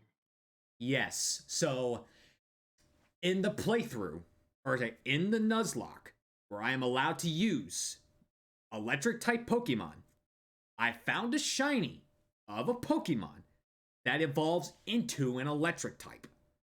The very first time in my history as a content creator I have ever used a real full odd shiny in a challenge run. And I found it off stream because I was too lazy to do the den on stream. I was too lazy to do it on stream. That's one of the biggest regrets I have ever had. Yeah. Irony does work like that. Irony. Truly. Well, if you want to talk about irony, why don't we talk about this? I mean, no offense in any way, shape, or form when I say this, Loki, but I don't like fairies. On this coming a mile away. I know. You've seen the show. I know, like, this is where polar opposites attract today because I am the dark ruler of calamities and I am next to the Fairy King. Should be my mortal enemy, but he's not. I just don't like the fairy type Pokemon for just a few like Loki, do not get me wrong. There are fairy type Pokemon that I genuinely love. I love Grimmsnarl. I love Alolan Ninetales. I love Gardevoir. I love Togekiss. I love Mimikyu. I love Sylveon. Every other fairy type though, goodbye. Oh. I'm sorry. Those six can stay. I don't care for the others. I'm sorry. I'm sorry. Are they just not appealing? Is it because like Well, they Well, for starters, it nerfed dark types when they didn't need the nerf. Hydreigon is now at the mercy of all fairy types. It's very true. Yes. Hydreigon, Roaring Moon, they are at the mercy of, like, Hydreigon, Pangoro, Urshifu Single Strike, just so many dark types that are now quad weak to something. And they gave Spiritomb and Sableye their first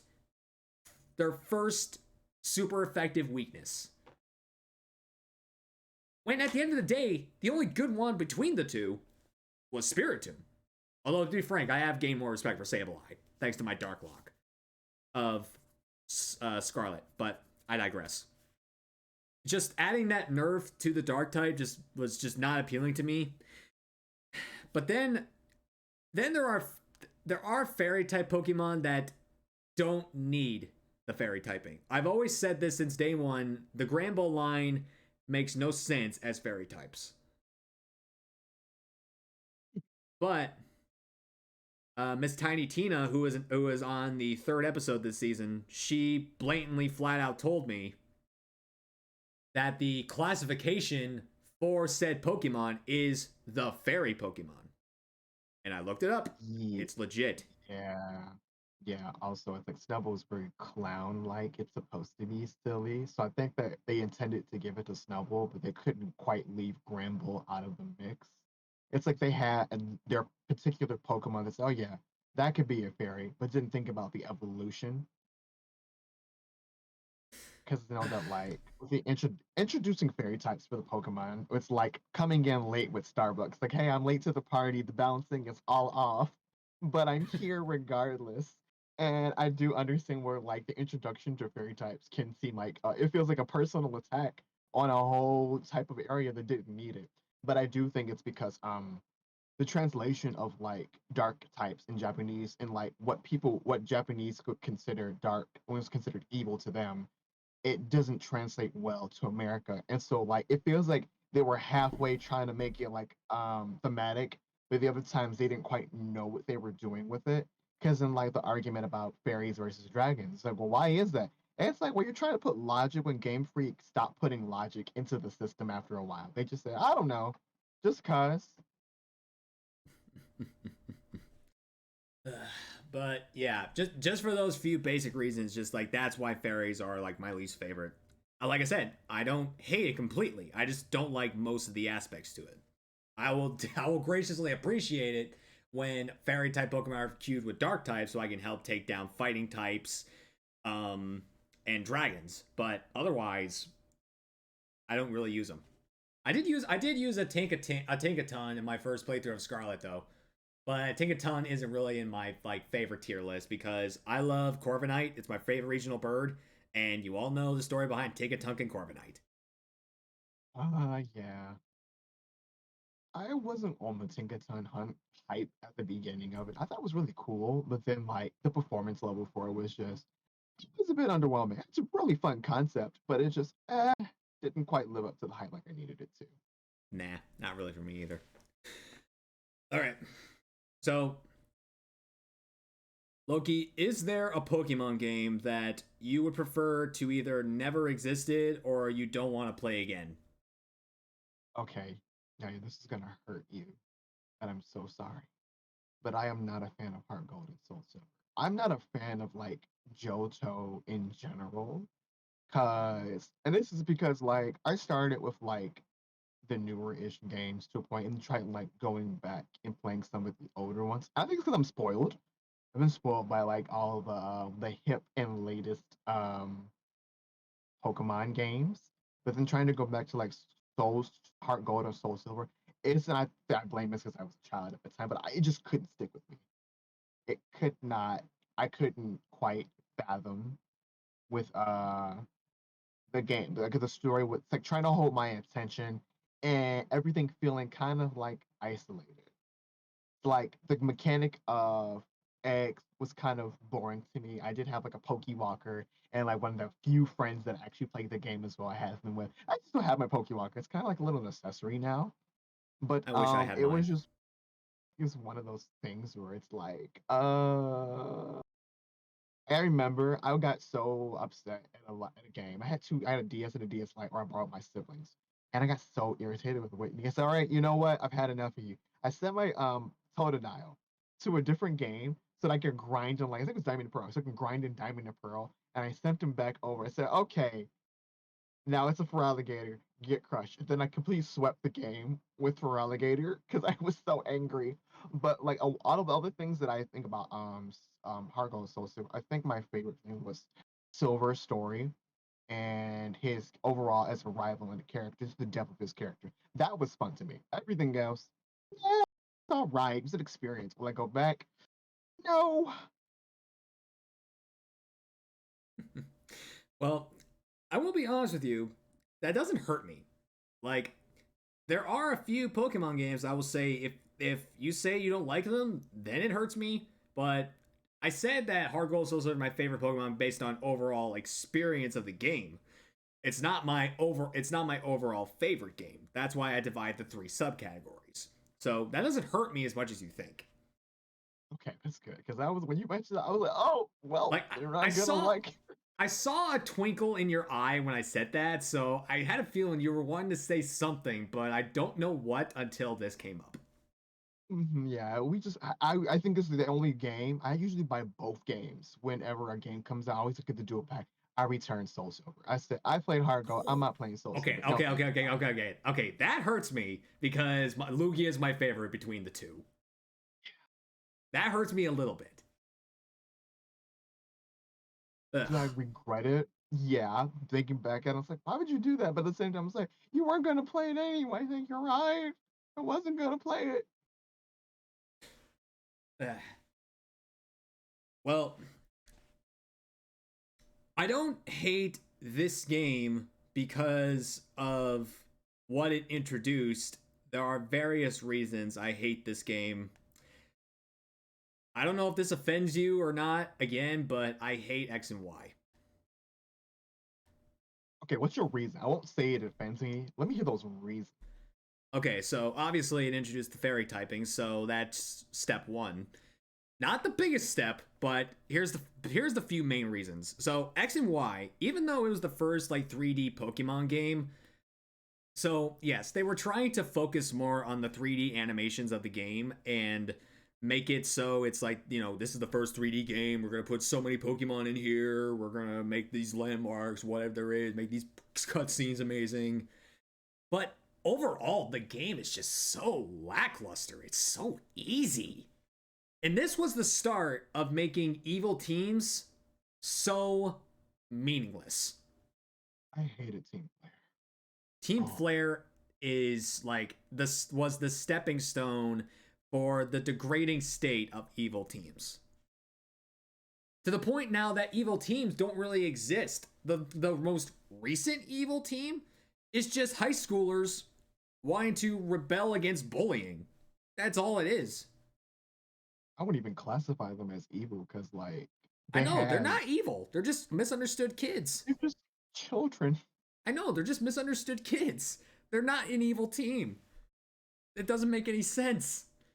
Like Right, Team Players I are ugly.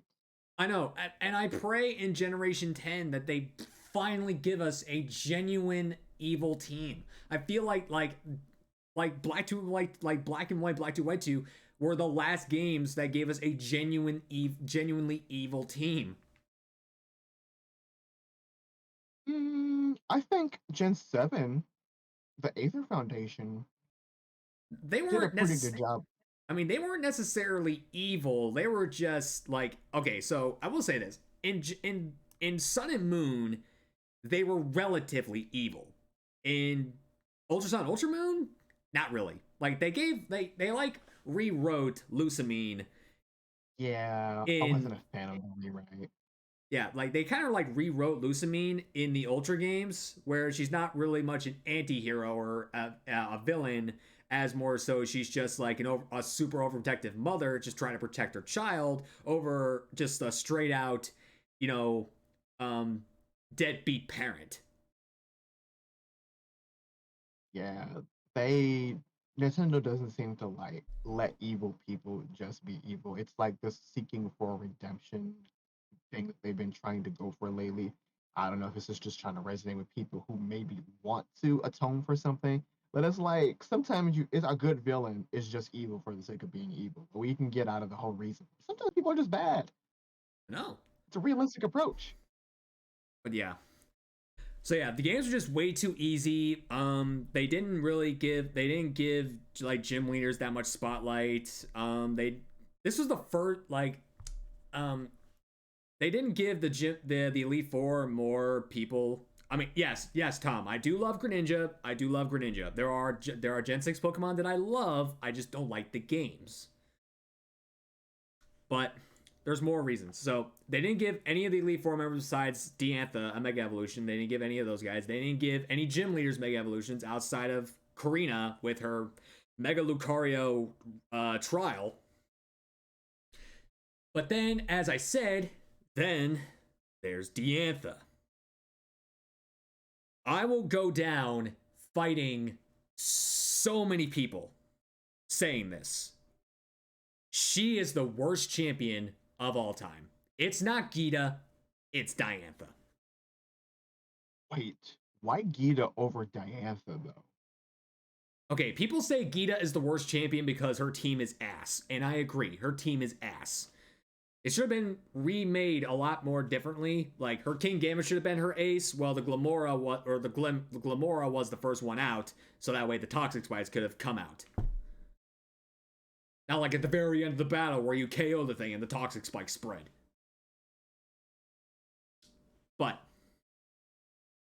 But Gita is at least in her game. Diantha, the whole game, the entirety of the game, unless you rebattle her, there are only 5 scenes where you see and hear words come out of this woman's mouth. When you first meet her at the laboratory, at that cafe in the city, after you get the laboratory, at the railway for Cormorine City, the championship battle, and a post credit in the post game in the same cafe where she gives you a Ralts with the Gardevoirite. 5 scenes. That's not a champion. And to be frank, Wallace did not have any lines in Emerald, but no one knew Wallace was the champion until we faced him. We thought it was still Steven. I think about that because then I when you that point mentioning about Diantha only appearing in like separate scenes, I'm trying to think back like when Cynthia was first introduced, and how often did we see her in the game? But then again, it's that I guess the difficulty in her team made Cynthia her get presence more impactful. Yes, Cynthia gets a pass because Cynthia's team to this day is the best team and she is the best champion. I will agree with that, my queen. Yes. I But think yeah, about like how she's also like made multiple appearances in other games. So it's like for a gym leader to be for a champion to be that iconic. Yeah. And I guess like Diantha being the next female champion behind Iris and Cynthia, you expect it to like reach that bar. But I guess yeah, she just couldn't cut it. no, I struggled more with Iris than I did Diantha. I cleared her whole game with a Greninja. Her team could be soloed with a Greninja. Just a Greninja. To be frank, Greninja's not a bad Pokemon, but I'm just saying, a starter can clear the game. Yeah. Walked into the Yeah. wrong house and you're getting folded. I could Oh play my that god. piano thing out loud on a mega speaker and I just watch everyone's heads like flinch and turn. Yeah, that was bad time if you'd walked into the wrong house. All right. All right, so Now that we're off of that topic, let's get into a little more nitty gritty. So, Loki, what was your very first ever experience with Pokemon? What was the what's the first thing you can remember when it comes to Pokemon? Okay, so my first ever experience of Pokemon happens in like two portions. One where I had a brain cell, one where I was without a brain cell because I didn't have like the Hy- the understanding of what I was actually experiencing. Hydrate. Um, I drank liquid, well, somewhat. Um, So I remember my family had somehow had the Pokemon third and first movie. I already had it. I think that's my older brother, he was into it. It's just something I was just around for the watch. And I just really just something that I watched day in and day out. I watched anime before I watched American cartoons. But I remember when I had the brain cell to actually remember Pokemon first aired in anime and I bolted for it. I remember my sister was actually just being brought into the world. It was like her literal birthday being brought into the world, and my parents weren't around. I was with my grandmother, and at the foot of her bed watching Pokemon, the first airing on television.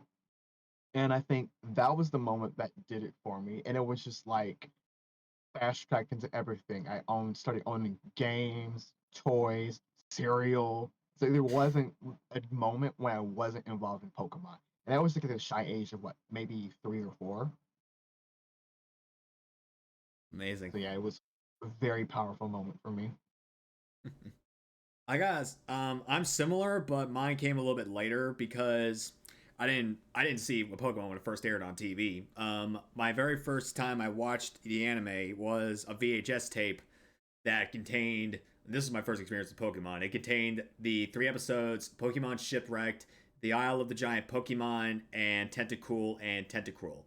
Which, fun fact, is now a banned episode in the United States Oh,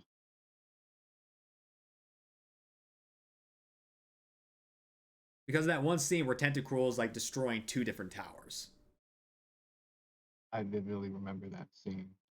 It's actually that scene's actually in the opening of the anime.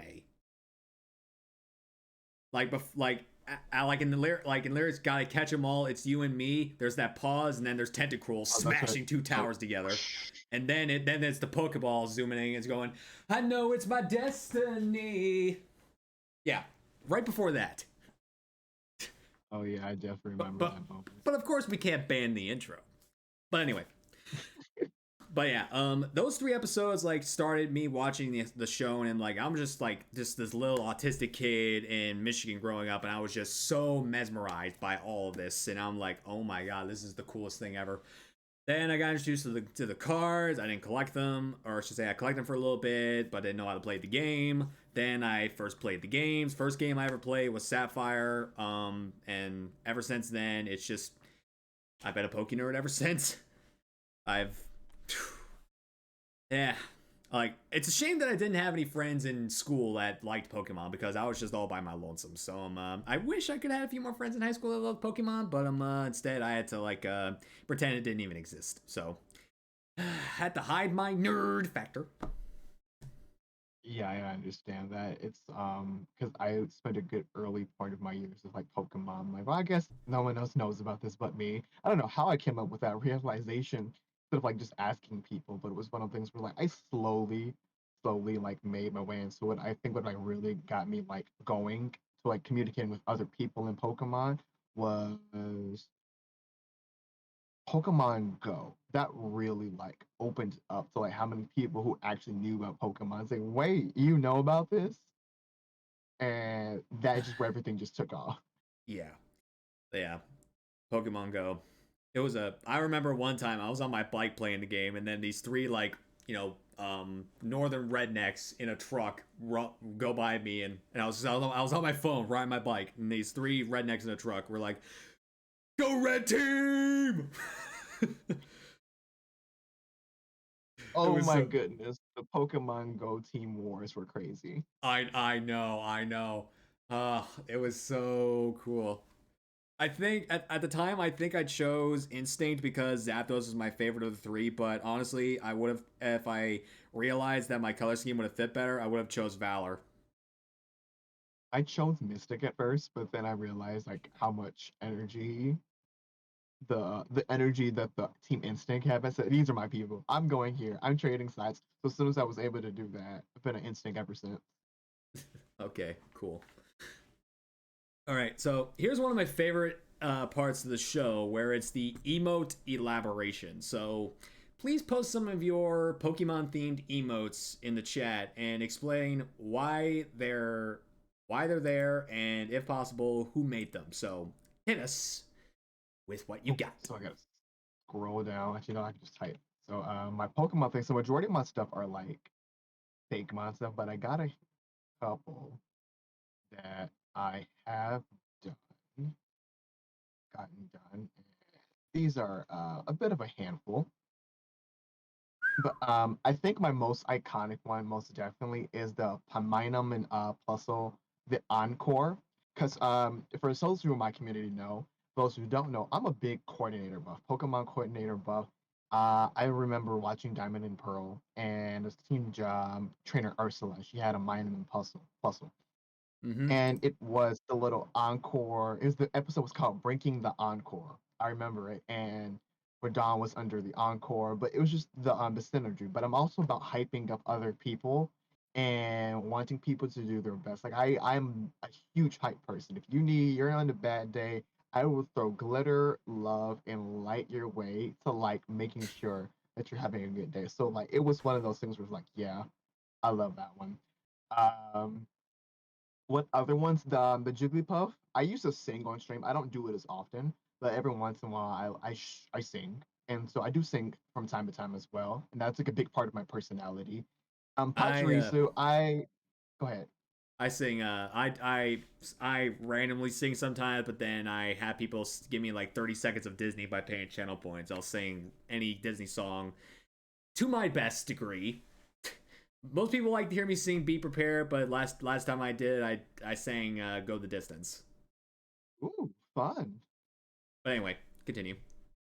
So I then I created the Mimikyu and the Pachirisu one. Pachirisu again was a big Diamond and Pearl fun thing with me, and I wanted like relatable Pokemon memes. And I thought I remember watching an artist actually. I used to follow an artist on Tumblr, and the character had a Mimikyu. And Mimikyu would always whip out a knife no matter what. I was like, Mimikyu has always been a threatening Pokemon for me. So it just makes sense. Like, let's give it a gun. Let's give it a key and give it a gun. And just like give it. now Just on give my it. very model type team, I have a shiny Mimikyu, and it has one goal: is that if you go down, someone goes with you, no matter what. Like I modeled the whole fairy type model team after Cynthia, and that Mimikyu household staple. Amoga came from my love of like Pokemon Gen 5. I recently that's when I started like watching Pokemon purely in Japanese. And I remember Emolga in Attract, like I that the Attract animation when they changed the way that it was done, I was like, I like it. I like the pretty pink hearts floating around. That was Yeah, a it was big a. thing for me. Yeah, that was it was an interesting change. I will say that. And then there was Oshawott. I remember learning Oshawott's name in Japanese before learning it in actual English. So I was like Mijimaru. I'm like, who the heck is Oshawott? All I know is Mijimaru because the anime predates the game, or I don't remember Yes. which one came first. But before I got to the game, and so that was that. And then Comfy, another fairy type, learned in Gen 7. I was like in Tri-Edge ability, eats, and then I liked more Peko because of the little personality that he has, like the pokey personalities. So a good Yeah. amount of these were actually Pika clones. Yeah. Yeah. The Fun other fact. emos to make her just speak mine. Yeah. Fun fact. Did he pop in here a second ago? Pretty sure he did. Yeah. The second to last hydrate. That was my boy Strix. He hates Morpeko with a passion. Oh, more Peko, but why? Because mainly because his favorite Pokemon is Luxray, and he's mad that that rat, got the electric dark type and not Luxray. Oh, well, maybe Luxray should have gotten a wheel too. Maybe it could have gotten the electric dart. Although it makes sense that Luxray being electric dart, it makes a lot of sense considering its like whole ability of like seeing through objects in the dark. It's supposed to have really good sight, so I can understand the frustration. Purely, I can understand that one for sure. Also, yeah, I can understand why. But all of my emotes I draw myself. I do all my art myself, and have been, and I think I'll continue to do it. And like each Yeah, one of them is from a different time period of my growth. And so I haven't updated any of them in like mass because I like to see like where have I started versus where I'm at now. yeah. There's actually a few emotes that were made by like some standard graphic artists on Fiverr, but then I had one redrawn, and there was just it's such an improvement from based on how it was. If I had any artistic talent left from when I was a teenager, I'd probably draw my own emotes, but I have none of that left. These things are only good for building car parts. That's it. I I mean, hey, there's a focus. I mean, it's not going to waste. It's going somewhere, just not here, but that's still okay. It's like me making car parts. Good luck. Okay. Well, here are basically all of my Pokemon themed emotes that are integrated into the current line of the channel. So my animated ones, my two main animated ones are my Zorua Giggle and my Hydreigon Ban. So Zorua was drawn based off of a GIF, and they just made it shiny. Hydreigon was all drawn by Video Game Shay, and like I keep saying this, Shay is one of the best artists in the world in my opinion when it comes to emotes and this stuff. But her art style is just naturally cute. So I understand that. it was hard to make this look menacing. She made Ursaluna, Blood Moon, look cute. So I've seen his work. Yeah, yeah. that checks So, out.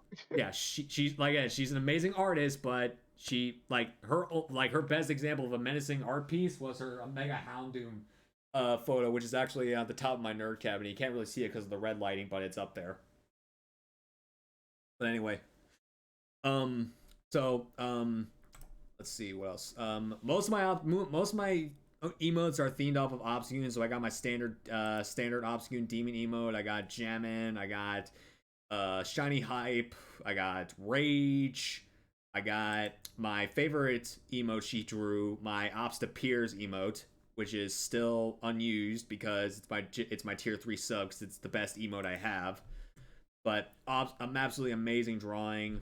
Um, I have two emotes based on Pokemon that are not based off of dark types. And the first one is my sushi emote, my lantern, because when I did that electric only run, I fell in love with lantern. I fell in love with it. It's not in my top 10 as of now, but she is still definitely one of my favorites. But it was also a tragedy because she died before she made it to the finale. Oh, Yeah, fortunately. But then there's my Regidrago Shiny Luck emote. And this is going to be staying forever because Regidrago is my very first on screen shiny. So that's where that goes. That's where that comes into play. It pays homage. oh, that's a nice one. Yeah, that's where it pays homage to that.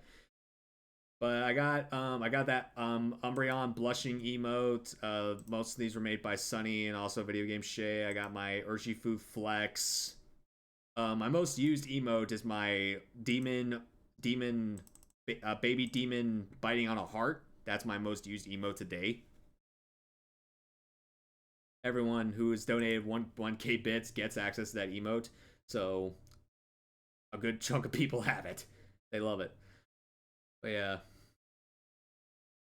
see what else. So yeah, I got that GG for Dustball based on a catch. Shiny Zoroark Paw, Grimmsnarl Sus. I mean, it was just. I also got my Darkrai Lurk because Darkrai's always in the shadows, so that's my Lurk. Shiny Greninja's high, so we got that high. Yeah. I have a few emote ideas in the works. I just need to find or should I say I just need to buck up and pay somebody to make them for me or something like that. So let's see what happens in the future. All right. So now comes the part of the show where those clips you sent me came in because this is now the shared experiences portion of the show where as of now I'm going to show off 3 clips from both Loki and myself of some of our best Pokemon moments on Twitch. So forgive me as this is going to look weird forgive me as this is going to look weird for a few seconds. So give me 2 seconds. Here we go. So this is the first Loki clip. I have not watched any of these, so these are all completely brand new to me. And also, again, mods, if you're in the chat, make sure you tell me if these are either too loud or too soft in terms of volume so I can adjust them. I'm going to keep an eye on my mobile, so let's see who Loki got for me first. Wait, what are you doing? You're not allowed to have a brain cell. You're not allowed to have a brain cell. Go back.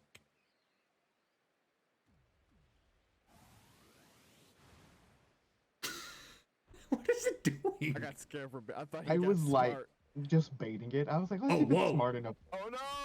It's smart enough. This, No! it got a brain cell, and that almost cost me my life. Nah.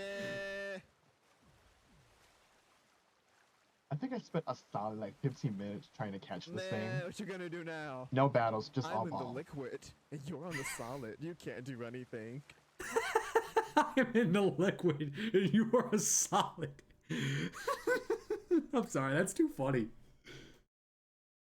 Look, I'm a flying boy. Surely you're jealous. It's a bit quiet. Hold on. Look, I'm in the liquid, and you're in the solid. Honestly, my day of reckoning will come. And it's just me jumping in front of it, taunting it like, oh, you can't get what are any you neener, like You're not allowed to literally have just a brain messing around cell. with Pokemon. You're I had a good time in Arceus. Yeah, everyone should have a decent time. Should have had a decent time in Arceus. Okay, here's the next one. This is actually the first. This is the first Pokemon Unite clip to be featured on the show. The first Pokemon Unite clip. So let's see what you got in this one. Enjoy my excellence. Hopefully they're all bad. Okay, I'm not making that mistake again. Who was that? That's just a friend of mine, Pun. We were doing Okay, gotcha. it was a collab stream. Gotcha. Okay, I can do this now. Never mind. Yeah, it's not happening. I'm stuck with Caesar. Ugh. Was Wait. Damn Espeon.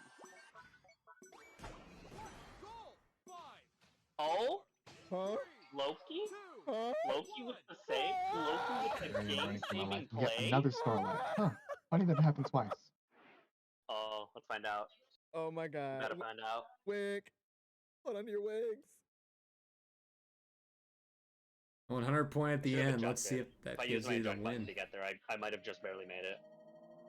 Heck yeah, Loki with the game-saving Oh play. my Let's You go. know, goodness delay gracious. on I my can't even see the side. mice. Oh my god. A 100 point clutch from a Mamoswine gives you the win.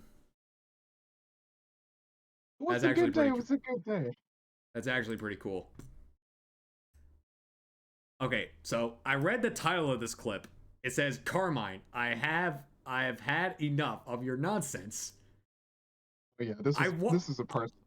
I'm dying to know what you said here because, in all fairness, Carmine is now my new favorite SV character. She grew on me, but this moment, Yes. Yeah. All right, hold on. Let's enjoy this.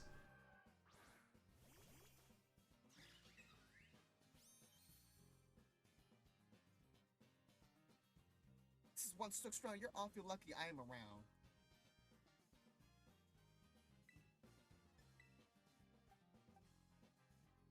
What?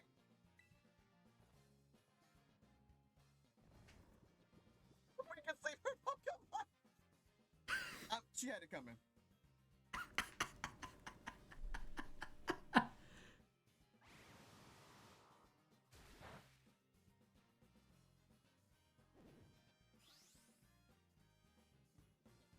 She always got something to say.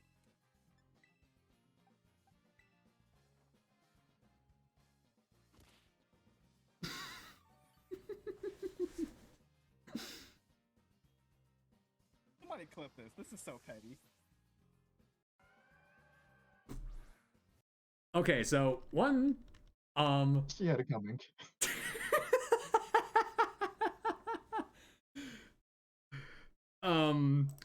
I never seen somebody hate her so much. It was one of those things where it's like, I'm carrying the team here. And then she had the nerve to say that. I said, okay, all right. I could have wiped out the whole team. It was one. Oh my god. Were you as pissed off as I was when you couldn't catch that Milo tick? I was so upset, but then I realized, but I had a shiny Milo tick at the time.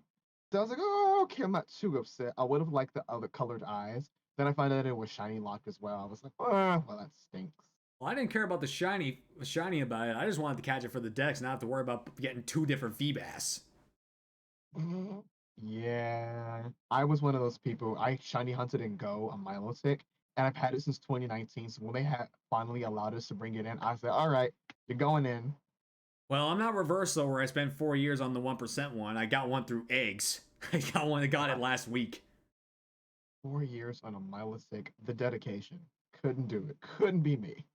Well, what do you expect from me, dude? I'm almost 2 years on a fucking Darkrai. You are a very, very strong person. Everyone in Team Yell is like petrified to hunt it and claim it before me because they fear I'm gonna hate them. Good thing that I'm not hunting it. I've heard it from Mike. I've heard it from Beefy. I think I heard it from. Jeez, who did I hear else? Hear it from? Those were the 2 big ones. But yeah, those guys they're so afraid to hunt it now because they fear they're gonna find it before me. I don't care at this point. I just want it to end. How many encounters are you now? Almost 20,000. I'm almost at 19K. Oh. Oh my. To give you the exact count, give me 1 second. 18,600. Oh. Yeah, it's terrible. But also, what's up, Alexi? All right. So here are three new clips from me. So this one came from my Camp Yoha days. I don't partake in it anymore, but this was a PLA, and I'll just let the clip speak for itself. Whoa! Hold on. I heard something shine. I don't know. Whoa! Holy shit! Shiny flying alpha, shiny flying Crobat. Are you kidding me? Shiny flying Crobat. Are you freaking kidding me? What the hell? Yeah, shiny Crobat. The flying shiny Crobat in the Alabaster Icelands just ran like I was looking for anything like specific targets in mind, but then that thing just randomly shines out of nowhere. Getting a shiny in Arceus has always been like pretty euphoric. When you hear the little sound effect, I'm like, oh.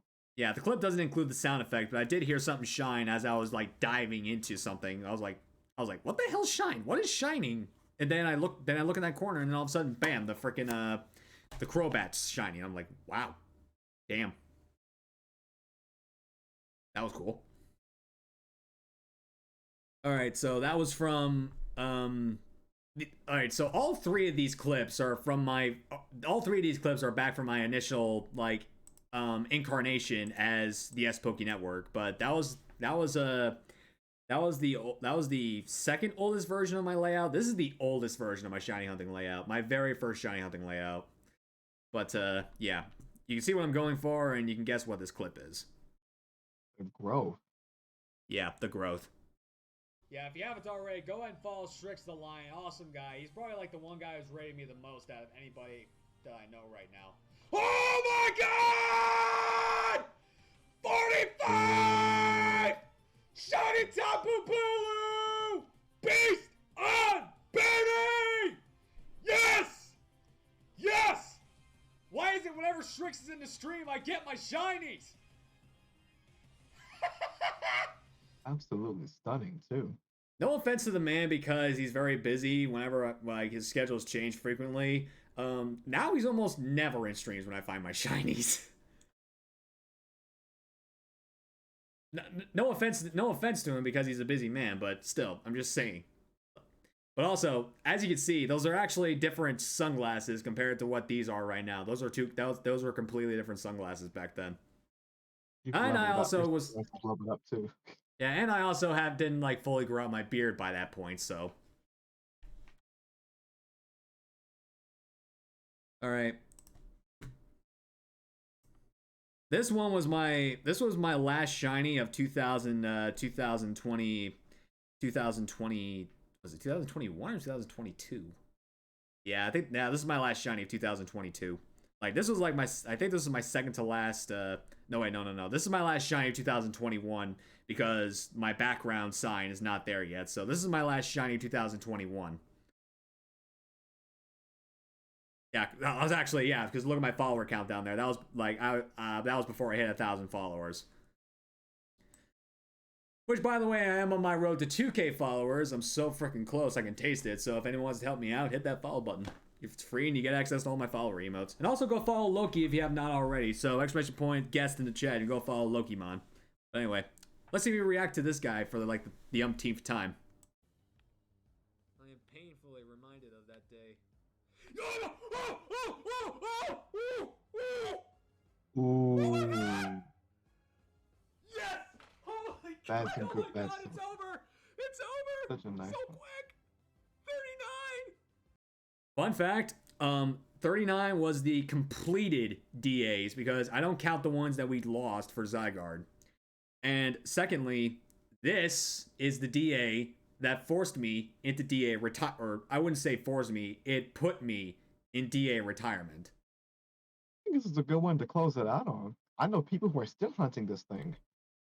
But as I have stated previously in the Discord, I am going to be taking part in the Dynamax December as part of Team Yell. So I am pulling myself out of DA retirement this month. Best wishes for that. All right. I don't know what I'm hunting yet, but there, let's watch the rest of the clip. Dominic, you come here. Dominic was in my lap. My little shiny charm. My little shiny charm. He was in my lap when that shiny popped up, so that's why I went, like, I tossed him off my lap when it popped up, and I went to grab him off the couch and just gave him the credit. Dominic, you are my little shiny charm. I love you so much. What's going on? Yes, we are number one. Shiny Zygarde is mine. Beast on baby. That was a good clip. That was a really good clip.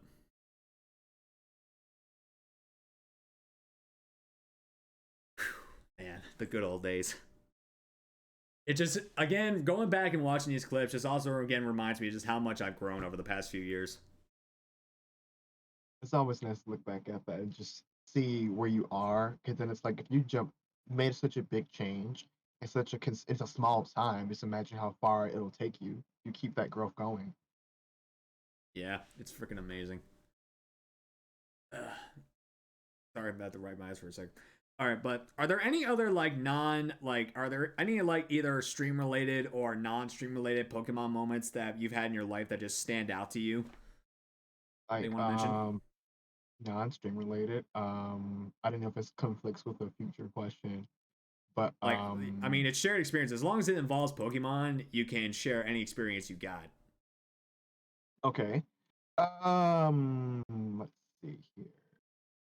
I mean, it can be like it could be like you meeting people because of Pokemon, even though it's not Pokemon related. Like me. I think yeah, let's go with that one. I think the biggest, most impactful thing was just meeting people through Pokemon. Because when I was like still in the variety portion of Twitch, I started encountering or witnessing sort of like a decline in my morale when it came to just watching other people stream and then me streaming. It just wasn't a happy place. People were their true colors were showing, and overall wasn't a very comfortable place to be in. And so I spent a year trying to reprogram my algorithm, rebrand myself, and to put myself into a happier place. And that's when I encountered Pokemon streaming. Pokemon streaming, the Pokemon community on Twitch in general, for the most part, has been probably like the most euphoric experience ever. I feel welcomed. I feel like the most happy I've been in an online platform than I've ever experienced. It lets me know that there are people out there who are genuinely kind, who are genuinely nice and wholesome, and we can all just come together to enjoy our silly little animals and our silly little sparkly animals in this big, beautiful, silly imaginary world. And that it's like one of those things where it's like there are people out there who feel the same way I do about this little franchise. And I hope to share those experiences and those dreams and that happiness with everybody on Twitch. Yeah, that's like the big shining star for me. Yeah, I know. I feel the exact same way. I mean, when I met half my mod team and some of my VIPs for the first time, I mean, it wasn't necessarily Pokemon based, but it was because of the Pokemon community that we all came together.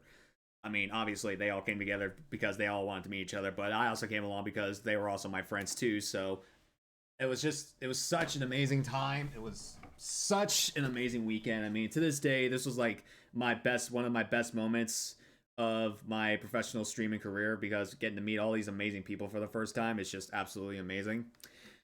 I mean, it was also amazing when Beefy came to my place and we just hung out and streamed for a little while playing Pokemon. I mean, it was just freaking amazing. I mean, yeah, I did get screwed. I did get screwed over, with that stupid spicy bean in my regular my regular Bean Boozle. But other than that, that was one of the coolest things I've ever done because that was my first collab on my channel because I've had collabs on my boy Shrix's channel, but this is the first collab on my channel. So it was just such. It's still. I keep saying this because it's true, and I like to keep saying it. It's just so amazing just how one franchise has kept me going. I will. I keep saying this. Pokemon has saved my life more times than I can count. It pulls me out of that darkness that is constantly looming over my life, and it just brings me into this light that I never anticipated that would actually shine on me. No pun intended. But yeah. And it's a beautiful thing because I came off of variety streaming. So let me go back to my roots. Let me go back to the one true thing that I know without a shadow of a doubt that has made me happy. And it was always Pokemon. Pokemon this, Pokemon that, just Pokemon everything.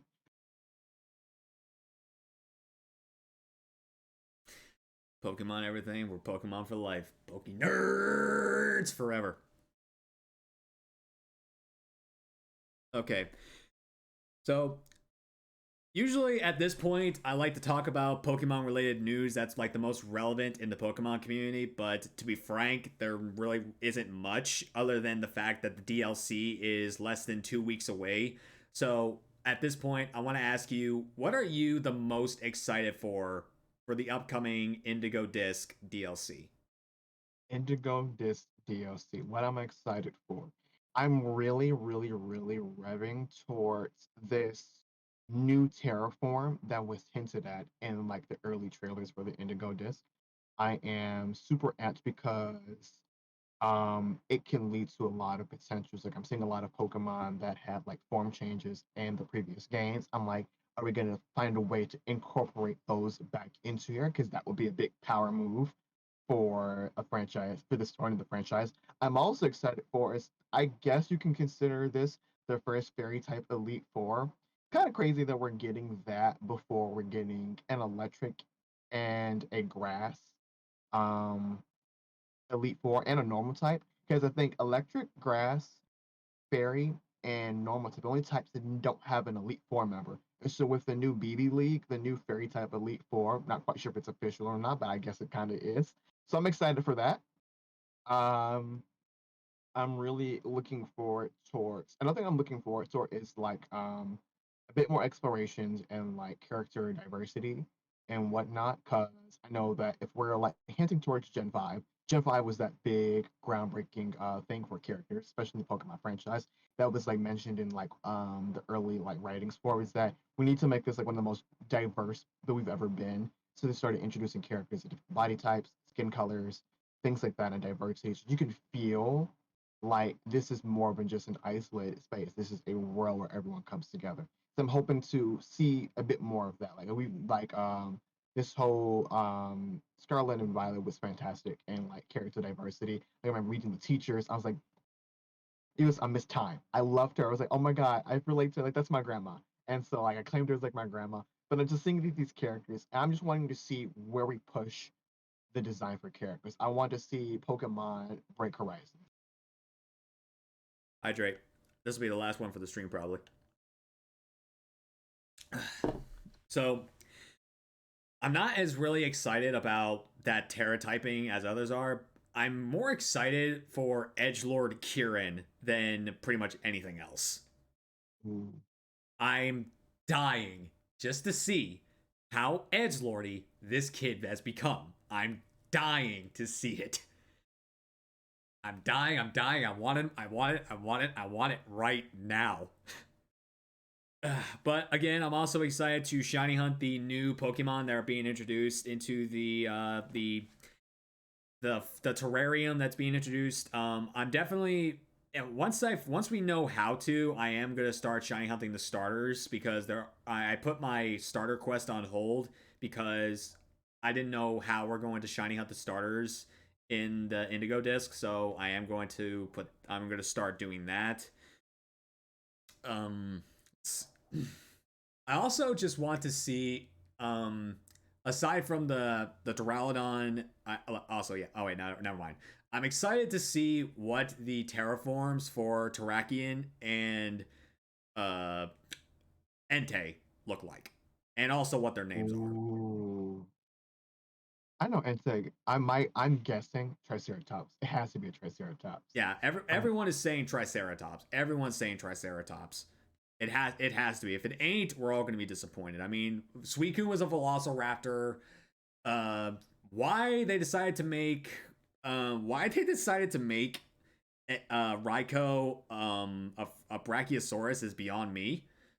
But they definitely need to make Entei a Triceratops. They definitely need to make a Triceratops. But yeah, I do think though the future paradox for the Swords of Justice are a bit lackluster, however. oh, well, most future Paradox Pokemon are because they're a lot less designed because the Paradox Pokemon in the past are based off of the prehistoric, while the newer ones are based off of the future, which they basically just made robot versions of those Pokemon, which aren't really that cool. The Paradox Pokemon on the other end, yeah, I mean the prehistoric ones, they're freaking cool because they look like prehistoric beasts of what we were originally got. They had a chance to replicate like the transparent GameCube styles that they thought the future was going to be, and that would have been so cool. Yeah. I am also curious as to if we can use that new flying mechanic outside of the terrarium. So that way we might be able to get access to that area that's blocked off on the main Paldean map. That's a good question. Like That's a that's really good also like, question. are they gonna do it like the sea where we can't swim beyond a point of the Paldean Sea? Or if we get flying in Paldea, we can fly to that distant area, but we're gonna get blocked off by an invisible barrier. That's my guess. We're gonna get blocked off by an invisible barrier. Because I'll go to the highest peak of Paldea, and I jump off of that cliff all the time to try to fly around, get places, but like endless flying. Yeah, but yeah, I would love to see endless flying. Okay, endless flying makes sense on Miraidon over Koraidon because obviously Koraidon's just using gliding wings while Miraidon is a jet. So it makes sense, more sense for Yeah. Miraidon. Call it Poke Magic. Poké magic. I already have a dream team lined up for the Indigo disc, and I'm really excited to show people what it is. Ooh, that's exciting. I've got one as well, and I've been like working on like a pure shiny based team, but there are a couple of veterans that I can't bring into the game yet. Hoping to bring them Technically, in. mine is, except for one that's shiny locked. Ooh. So that's a little hint. But outside of that, this is the ending of the show where I like to give the guest a chance to give us the inside scoop on any future plans or goals they have in terms of their content creation. So, is there any goal you would like to see over the next month or in the next couple of years, or are there any things you plan to integrate into 2024? Oh, most definitely. So, I've hinted at this earlier, but I'm working on a creature capture game based off Pokemon. I was really inspired by like the school setting of Scarlet and Violet, but I feel like the school system setting could have been pushed a little further to where it wasn't jarring, and because I know that a lot of people didn't care for it, but it's like you should want to make your main mechanics and your core features kind of integrate well and make it blend nicely. So that's something that I'm working on. I hope to actually start doing some game dev streaming where people can see the process of my character designs as well. I'm also like working on little comics for like stories of Pokemon, but like with a little twist as well. So I've got some things cooking and stewing. Hopefully we'll get there soon. All right, that's what I like to hear. Well, as for me, like I said, in 2024, I really want to hunker down on finding the right Soul Link partner so we can start doing Soul Link series and I'm dying to do a Soul Link. I'm dying to do it. I just need to find the right partner. I just need to What's find the right partner who not what's a only soul link? the right partner just has to be someone who can work with me time wise and can work on the level as a Nuzlocke. Like, in all honesty, if John wasn't such, if my boy Power Punch Place wasn't such a pansy when it comes to regular Nuzlocks, I would pick him, but I don't know why he doesn't want to collab with me like that. So I can't really trust John. So I have to find somebody else. Heck, I had to pull him by his feet to get him to be on this podcast. Oh my. I don't know. I don't know what happened. uh, but yeah. Other than that, the like, I will say that 2023 has been a pretty slow year for me, in terms of growth. But the only goal I am close to right now as the creator is getting to 2K followers by the end of the year. All the other Twitch goals that I've had, I haven't been able to hit, mainly because of the algorithm and just luck. But if anything, if all else fails, getting to 2K by the New Year's, like literally, if I hit 2K followers on December 31st at at the last minute before the year rolls over, that will be the biggest win for me. Well, in terms of the numbers game, that will be the biggest goal for me that has been hit. But in terms of like I've hit other goals this year that don't involve the numbers. I've done collabs.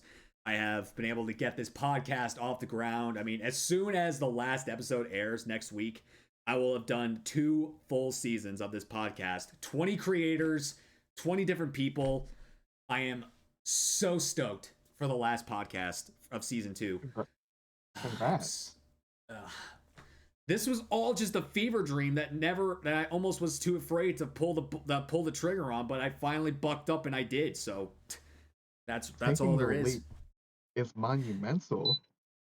I know, but I'm so glad I did. I'm really glad I did. But speaking of, normally I don't let you guys know who the next guest is until a few days before, but considering that next week I've already said that that the season finale is a Yeller podcast, I might as well let you guys in on it right now that the season 2 finale of pokeNERDS Incorporated podcast, the honor goes to our co-leader Supercell. We love Cell. Yep. So keep that in mind, guys. Supercell has the honor of rounding out season 2 of the podcast. Well, of season 2. But yeah, as long as I can keep sharing my love of Pokemon with everybody, and you know, just keep going into more and more Pokemon related things in the coming years, that will just be the biggest thing for me. Again, I just want to see if I can hit that 2K followers by the end of the year. But anything after that, then we'll just see how it goes in terms of the follower count. But I just want to keep sharing my love of Pokemon with everybody. That's my biggest overall goal. Just sharing my love of Pokemon with everybody. That's been the goal since day one, and I'm still doing it to this day. I think that's a beautiful goal, honestly. Like, just keep spreading the love. Exactly. All right. So Loki, again, I want to thank you so much for taking the time out of your day and letting us pick your brain on what makes you the Poké nerd you are. And again, thank you for joining pokeNERDS Inc. and taking interest in this show. No, cool. The pressure is literally all mine. I enjoy hearing people gush about why they like Pokemon. I could talk about it for 24 hours. If you wanted to have a 24-hour podcast talking about Pokemon, I could definitely do that. It's just one of those things where it's like everyone's story is so different and the path that they take to where they get where they are now, but we all centered around this massive IP, this massive journey. And I think that's what's bright about it. So I thank you for having me. And also, I keep saying the pleasure's all mine for people who actually, again, want to sit down with me and talk for a few hours on what makes them the PokeNerd they are. All right, so as is this the end, the policy is guest chooses the raid. So who gets some raid love today from us? Sammy's live. Sammy Iran? Yeah.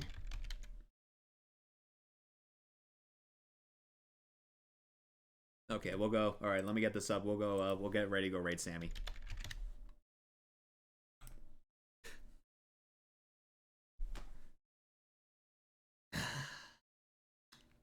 I'm raiding into Team Quick, even though I'm a member of Team Repeat. Oh. I had a feeling this would happen. But anyway, guys, again, I want to thank you guys for tuning in to this episode of the podcast, and I'm going to see you guys again on December 7th at 3 p.m. Eastern Standard Time with Supercell as the finale guest. All right, so how do you normally end a stream, Loki? How do you normally say goodbye to your community? I say, so what my art teacher used to do is that whenever we end the stream, she would say, look both ways before crossing the street, don't take candy from strangers, and make good choices. But they also say, no matter what, as always, whether you're a coordinator or a trainer, it's always your time to shine. That's actually really cool. But I normally say stay safe, stay strong, stay tuned for more Pokemon exclusive content, and as always, this has been the Top Goon, your man Spence. Beast out. I'll see you in the raid. Y'all have a great night, you nerds. But from all of us here at pokeNERDS Incorporated, in honor of the TheTrueTurbo, we say stay safe, stay rockin', stay true to yourself. And again, from all of us here at pokeNERDS Incorporated, we thank you all for tuning into the stream. You all have an amazing night, and we will see you again next time. Take care. Bye-bye.